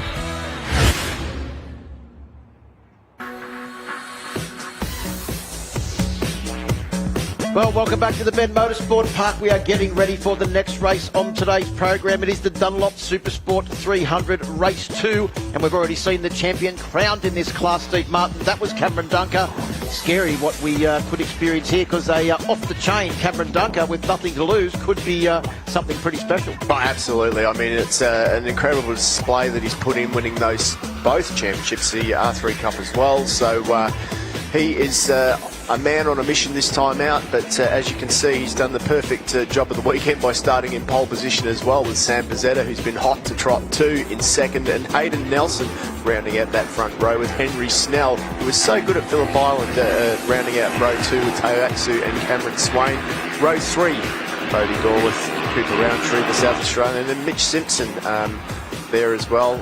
Row 4 is Joe Russo, Luke Johnson making his return to the championship, Jamie Port in 12th. Row 5 is Glenn Nelson, Jordan Simpson and Cameron Rende, the young South Australian. Ryder Gilbert, Tara Morrison having her first home race in the Australian Superbike Championship here, and Josh Newman on the KTM in 18th position. This one is going to be an absolute ripper of a race. Everyone's had a few races around this track. These guys don't get to ride around this circuit that much, being so far away from most of their home states. So to see them out on track, Phil, lap after lap they get faster and faster, and the only thing that means is the racing gets a lot closer. Yes, it's going to be a sensational last race. And as we said, Cameron Dunker won the championship yesterday, got presented with the gold KYT helmet. We've just seen Mike Jones presented with a gold KYT helmet as well for taking out the Alpinestars Superbike category as we get ready to go racing for Dunlop Supersport 300 Race 2. Supersport 300 is go. Looked like a fantastic start from Dunker once again. Didn't look like a good start from Nelson on 279 from the outside of the front row of the grid. And he's slipped back into the pack, trying to utilise the slipstream as they make their way down towards first corner. Here, Motul turn. Up the inside, it is Sam Pizzetta, and he will take the lead through turn 1 for the first time. Yeah, good job there by Pizzetta to make his way through to the front there. Latest on the brakes, and managed to get through in front of Dunker. Massive group in this one too. Really important to get a good start. Teo Aksu's up there as well. Cameron Swain is getting better as the weekend goes on. Jai Russu's there. Henry Snell up into 7th position at the moment, but it is, as you can see, Cameron Dunker who's just taking the lead as they head into Yamaha Financial Services corner. Real tricky this one to get right. Lots of different lines on the way in, but there's only one fast line on the way out, and Cameron Dunker knows what that is. Sam Pizzetta looks up the inside again. Teo Aksu's up there. That looked like Hayden Nelson making his way forward too. Unlike the 2 races that we've seen so far in R3 Cup and also in this Supersport 300 class earlier on this weekend, it hasn't been Cameron Dunker and Sam Pizzetta dominating the first half of the first lap of the race. This time, Nelson, Aksu and Cameron Swain and also Henry Snell have actually managed to go with them. So I don't know if they've learned over those first couple of races, Steve Martin, that you've got to stay with them in the first part of the race if you want to be in contention for a race win. Well, absolutely. I mean, if I was the dad or the... Oh, big crash there. Not sure. Just that's Brady Gorth. Oh no, he was looking a little bit loose earlier on too. I saw he had a little bit of a moment before that. You can see he tucked his arms in there, so let's hope that he's okay. But that looked like a big high side. We'll probably get a replay of that to see what actually happened there. But in the meantime, back out front, you can see the bike juddering as Cameron Dunker pulls it up into that tight turn 17.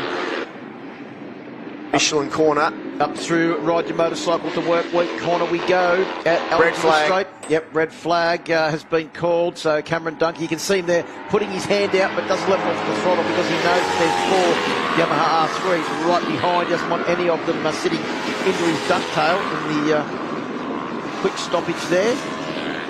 Yeah, so unfortunately that crash with... Oh, we've got one rider down on the start-finish straight. Looks like Jamie Port has...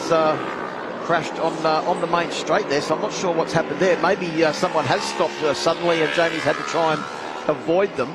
Yeah, hard to... Yeah, it's a difficult one there, isn't it? So, yeah, that red flag is out, so the teams are going to be out there now sorting out the issues. You can see that Brodie's up and okay. Yep, being attended to by Race Safe. Celebrating, I think it was 21 years of service to motorcycle racing this year. Yeah, Race Safe. that was a strange crash that he had. It was like I'm not so sure. It was a long way out of the corner. He must have perhaps just had too much lean angle and got on, or perhaps he collected. There was just too much going on there to really sort out what the issue was. But you can see there's debris a long way back, so that looks like it was a big high side. Let's have a look on the AMX replay. You can just see he ran into the back of 57. Cooper Roundtree. Yeah, Cooper Roundtree from South Australia, and that's what set that off. So, I mean, obviously these guys, when they come out of the corners, they are pinned, assuming that the person in front. Here's another... Well, as we've mentioned, anything can happen in this class because the riders are so tightly packed as they come out of some of the corners. There's Glenn Nelson on board bike number 39. Had some good, strong races at the beginning of the year on board that machine. But over the last couple of races, hasn't been as good as he was early on. In fact, he's only recorded one podium out of the last 6 races after a very handy run early on, where he was on the podium at Phillip Island at the beginning of the year. Then he had 2 wins at Queensland Raceway, on the podium again at Wakefield Park, and then on the podium once at Phillip Island. But unfortunately, a couple of bad results in there, a few 6th and 7th, then also a 16th at Phillip Island as well. Really didn't help his championship challenge, especially when Cameron Dunker has been so consistent all year. Yeah, no, absolutely. I mean, it has been a fantastic year for him. And, you know, with the championship going the way it is, you look at the way it is heading. Sam Pizzetta is on his way up. Hayden Nelson, what a job he's done. Teo Aksu as well. Henry Snell. All of those guys, you know, vying for it. I mean, we've got Henry Snell and Teo Aksu, even at this late stage, with 1 point between them, it all to play for. So when it does get underway, the number 91 and the number 279, you know, whoever comes out in front of them will jump up in the championship. Start line, Sam, just having a quick word to all of the riders there to let them know what is actually going to be happening. Now, because that happened early on in the race, we'll wait for confirmation of what the actual race distance will be, because this race was scheduled for 7 laps. Well, they'll have to definitely shorten it down now, which is generally always the case. So fingers crossed that they can get that sorted out. So we mentioned, I think it was yesterday, that Cameron Dunker, when he wrapped up the championship, he was identified as someone that had the right credentials by Heath Griffin, Damien Cudlin and Jamie Stouffer, and given a lot of support last year. He was one of the inaugural members of the GTR Motorsports team, or MotoStars team.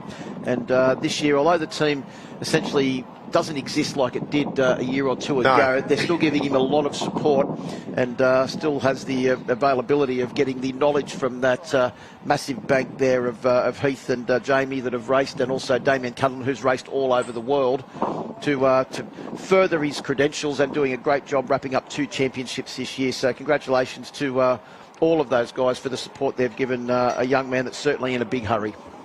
Yeah, absolutely. I mean, it's so good to see. It's good to see the South Australians joining the championship again. Jordan Simpson, of course, is out there with his brother.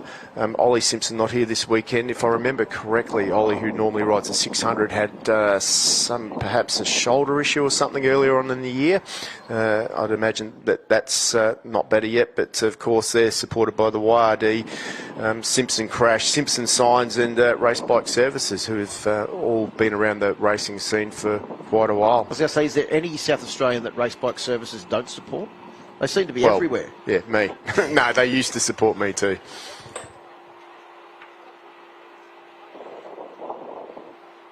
Well, while we're waiting for this race to get back underway, we'll have a short break here from the Bend Motorsport Park and back with the Dunlop Super Sport 300 after this.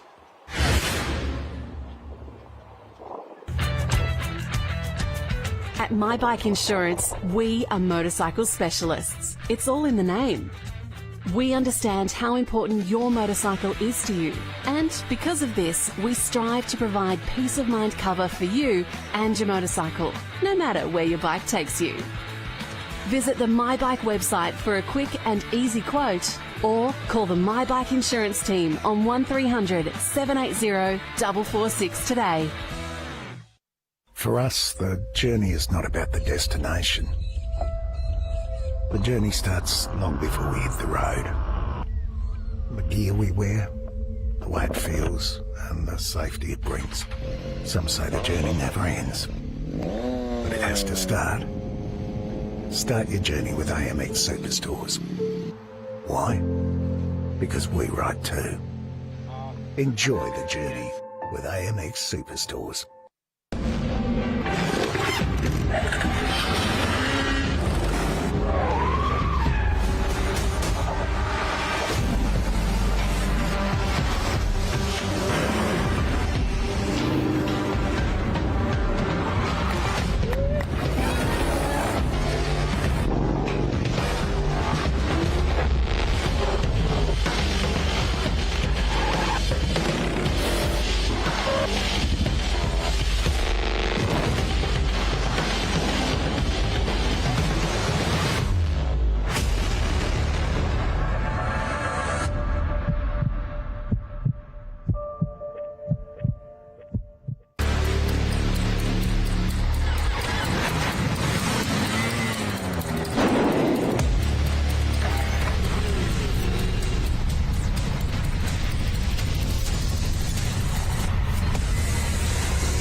And welcome back to the Bend Motorsport Park as we get ready to go racing in what now been reduced to a 6-lap race for the Dunlop Supersport 300 category.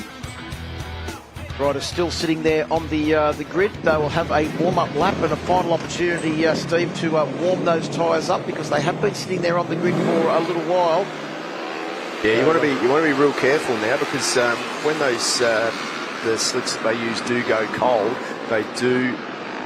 the grip drops off quite substantially, so they're really going to have to warm these tyres up on this out lap, on this warm-up lap, try and get as much heat into them as they can, because these young guys probably aren't used to riding on cold tyres, and when they get down to that first corner for the first time, you want to have all the heat you can. Luckily, this is such a long circuit that they should be able to get the heat back into the tyres okay, and we can get the racing underway in that shortened race. Yeah, the longest circuit that we actually visit in the Australian Superbike Championship calendar, 4.95 kilometres. For the sake of 50 metres, let's just call it 5Ks. And 18 corners packed into that 5Ks gives you a reason to think why it's so busy around here. Oh, absolutely. It's, I mean, if there's a circuit around the world that reminds me of this amount of corners, it's Qatar, actually. It's very, very similar in the way that the corners look similar. It takes a long time to learn, but once you learn the layout of this Tailorman circuit, it's actually a real pleasure to ride, and it's a lot of fun. And these guys are going to be having a lot of fun in a couple of minutes. But coming up the back straight now, there is Sam Pizzetta, the young South Australian. He's taken his first win at the national level this weekend, so looking to continue that form into race 2 for the Dunlop Supersport 300 category. We've also seen a new champion crowned this weekend in Cameron Dunker on board bike number 3 from the Hunter Valley in New South Wales, just adding his name to the long list of riders from that region of New South Wales that have gone on to win championships both here in Australia and overseas. Yeah, absolutely. Good to see. There's Cam Swain as well. Good job by him. He's been making his way forward throughout the weekend. Of course, he won the Blue Crew Junior Cup last year, didn't he? So moving up into this class now, it always takes a little bit of time to adapt, but he's a man that's used to winning, and I'll tell you what, he's getting closer and closer to the front in this class all the time. Yeah, he wasn't happy with his performances yesterday, but done a very good recovery this morning to come back and get on the podium in his first race this morning in the Yamaha Finance R3 Cup. as Cameron Dunker pulls the R3, still running the MotoStars livery as well, up into pole position. Pizzetta and Nelson joining him on the front row of the grid. We'll have Henry Snell, Teo Aksu and Cameron Swain on the second row of the grid. Aksu back with the brightly coloured red/orange wheels in this category. And we get ready to go racing. Restart for the Dunlop Super Sport 300 class. Sam Phillips leads the front of the grid with the red flag. Super Sport 300 is go. Looked like a very good start from pole position from Cameron Dunker. We saw Pizzetta go with him early on in the race. We've also seen him blitz the first half a lap of the race in the races so far this weekend. But coming down in towards turn one, looks like Dunker is going to slip back into second as Pizzetta once again takes up the running. Nelson and then Teo Aksu in fourth. Henry Snell has also got off to a good start on board bike number 12, and he slots into fifth position. Well, the main battle is between those two guys there, Nelson and Aksu, because that is for your third spot in the championship. There's only a point between those two guys, so whoever comes out on top of this with one race to go, every point is valuable. I'm sure one of those guys doesn't want to finish fourth, and they're still side by side in that third spot. Looks like Hayden Nelson nips up the inside. Yeah, Teo Aksu's fourth in the championship as well, so well and truly in that battle both on track and in championship points.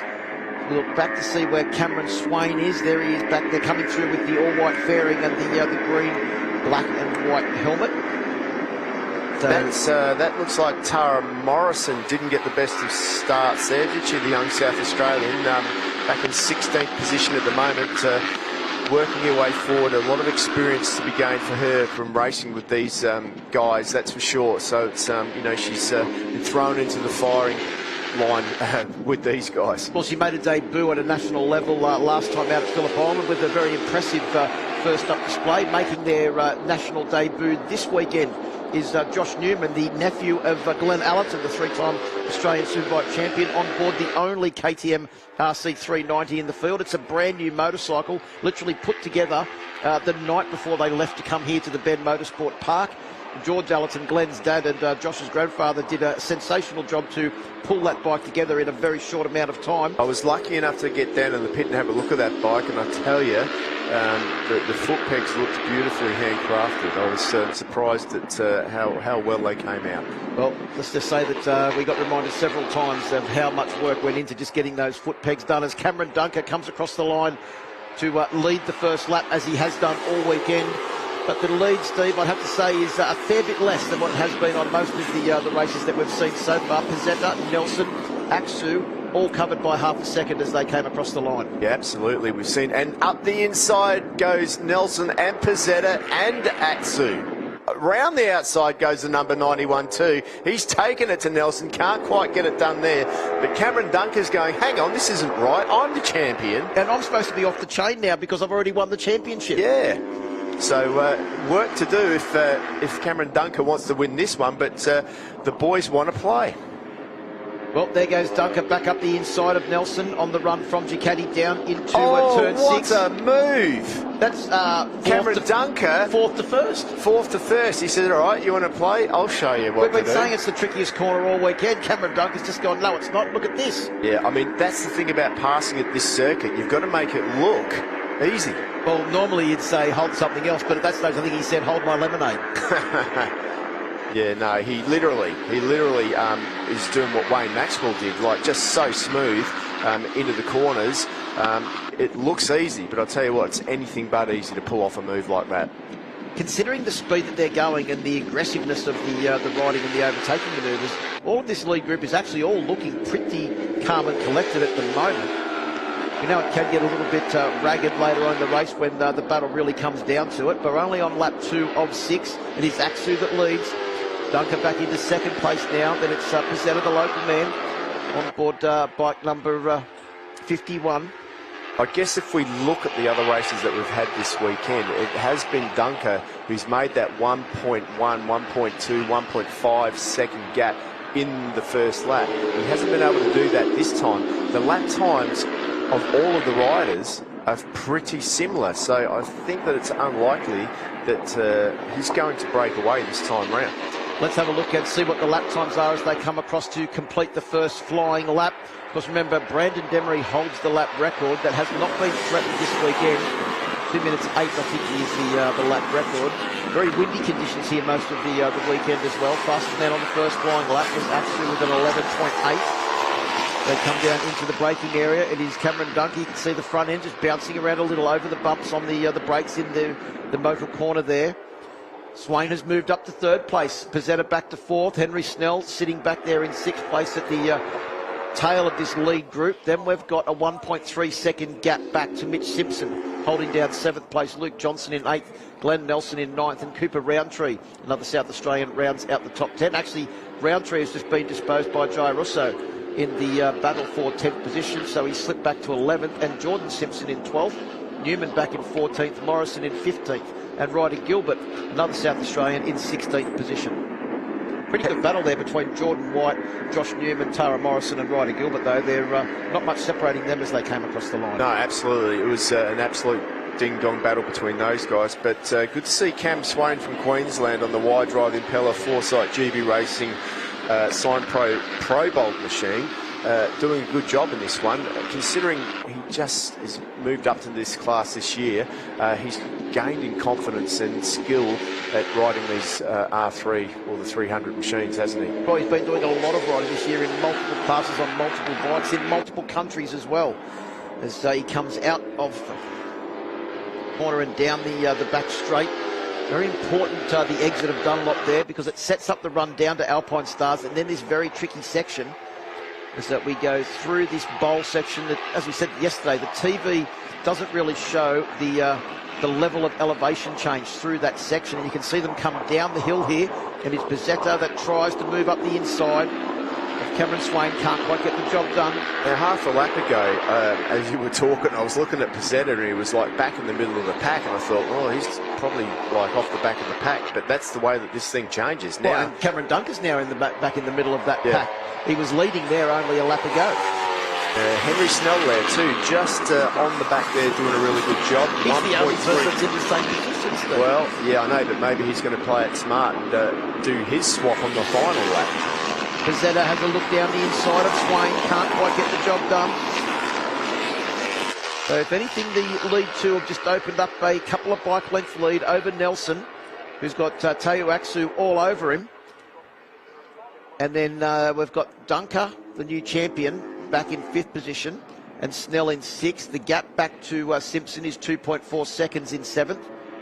You can see the next group coming through there at the top of your screen, as Swain tries to get good run in here and maybe cut to the inside on Pizzetta that had the inside line through the very tricky Yamaha Financial Services corner, turn 6. 5 points the gap would be between Nelson and Aksu if it was to stay like this at the end of this race, which would set it up beautifully for the final race to see who would pick up that third spot in the championship. At the moment, it's Teo Aksu who keeps that position, that third place. Those point scores are changing every single corner as the pack shuffles up too, so it's one of those ones that it's going to be very, very tight. But a nice little lead there by the number 51 Pizzetta.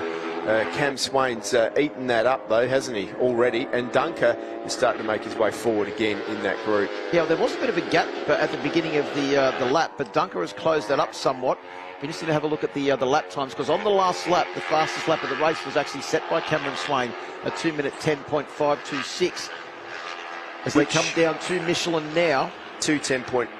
The 10. That's a pretty quick lap time for this weekend, isn't it? Yes, because the wind has really affected them down the start-finish straight, which is blowing against the little 300 machine, slows them down considerably. Their top speed just managing to crack 191 on most occasions, although Henry Snell, with the advantage of the 5-bike slipstream in front of him, managed to do 195. Still pretty quick for a little 300 machine, isn't it? Nearly 200 kilometres an hour down the straight. Just about 90 or 100 k slower than a Superbike. Cameron Dunker has just set the fastest lap of the race, a 2 minute 10.0, so he's knocked half a second off that. And a lot of riders, in fact, everyone except for Cameron Swain just set their fastest lap of the race in that lead group. Yeah. So the pace, fair to say, Steve, is really hotting up as we're on lap 5 now of the 6-lap race. Dunker having a look down the inside of Sam Pizzetta, manages to slide his way through. Now he's having a look down the inside of Cameron Swain as well. And he's good here too. Up the inside he goes. He can't quite do it though because Swain's got the perfect line through there and he gets the fast drive out. Well, he had the tight line and the fast drive. Sam Pizzetta right behind him as well. Then it's Aksu, a little bit of a gap back to Aksu, in fact, on board the 91 machine. Down the hill they go. Some very critical just to keep that corner speed up through there. They'd be flat out in, what, about 4th or 5th gear through there? Yeah, no, they are. They're definitely flat out. There's very few places that they back off, even on these Super Sport machines. But, I mean, it's just you have to be so critically correct. And if you do have to make a throttle adjustment and back off, you lose all your drive. And that's when you go from the front of the pack to the back of the pack. So it's so critical to think ahead, think of your line, stay on your line and keep that mid-corner speed up, because that determines the speed down the straight more so than, well, you know, like on a Superbike where if you make a mistake you can turn the throttle off, turn a little, change the line a bit and then twist the throttle again. These things you just have to be so precise. Well, Snell has started his charge forward. He's up into 5th position now as Pizzetta makes a bid for the lead. And around the outside of him in the braking area at turn 17 goes Cameron Swain.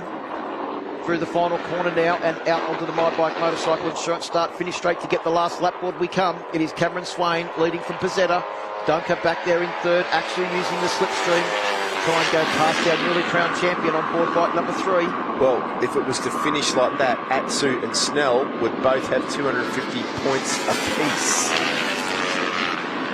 That's in that, well, you'd have to say, extremely tight battle for 3rd place in the championship. It is. And also, too, you've only got Hayden Nelson 8 points further behind. That has just changed because Henry Snell's just run wide into that Motul corner and let Aksu go through.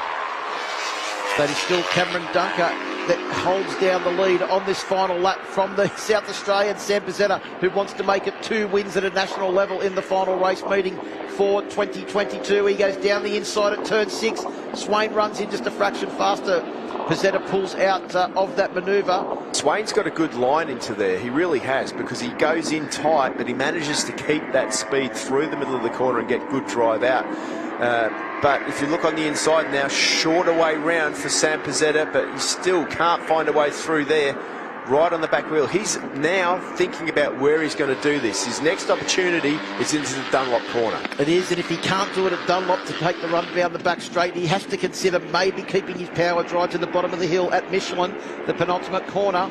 But it is Swain that's actually opened up a small lead here as they come up the back straight and into Alpinestars corner. The other question is, Teo Aksu has got his hands full at the moment with trying to get past Cameron Dunker, who's actually pulled out a couple of bike lengths, and Henry Snell has dropped right off the back in 6th position. He's 1.4 seconds behind Hayden Nelson now. Sam Pizzetta, a completely different line there to Swain. He's tighter on the entry as well, does that flip right on the back wheel now, get good drive out. Now we know Pizzetta's good into this one. He's lining it up for a pass. This is his last decent opportunity. He's going through. Can he pull it up?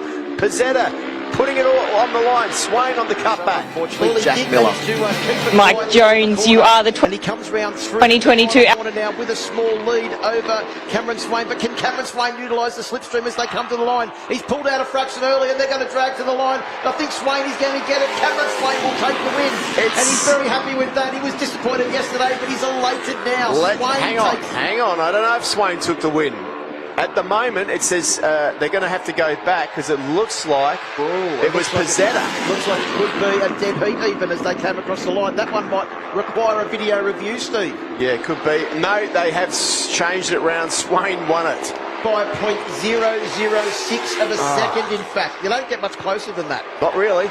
But 0.006 is enough, isn't it? Cameron Swain takes the win over Sam Pizzetta, and Cameron Dunker once again on the podium. When he has a bad race, he still finishes on the podium, Cameron Dunker. Absolutely. But what a day that young fellow's had. Teo Aksu in 4th, Hayden Nelson in 5th, Henry Snell in 6th. Luke Johnson's moved up to 7th. That was a good ride for him, getting used to that bike for such, you know, he hasn't been on, he rode the Superbike last and moved back onto the 300.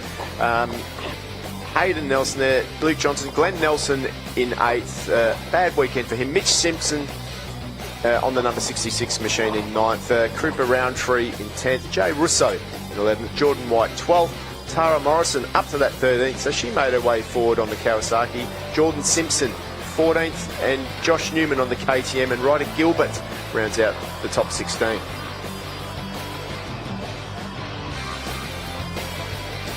Got extremely close there between the...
Why don't I just stay quiet then?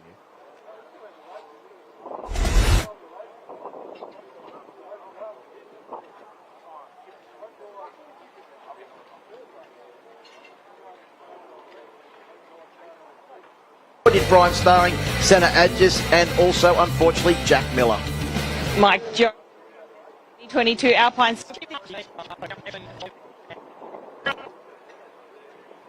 Thank you very much. Cheers.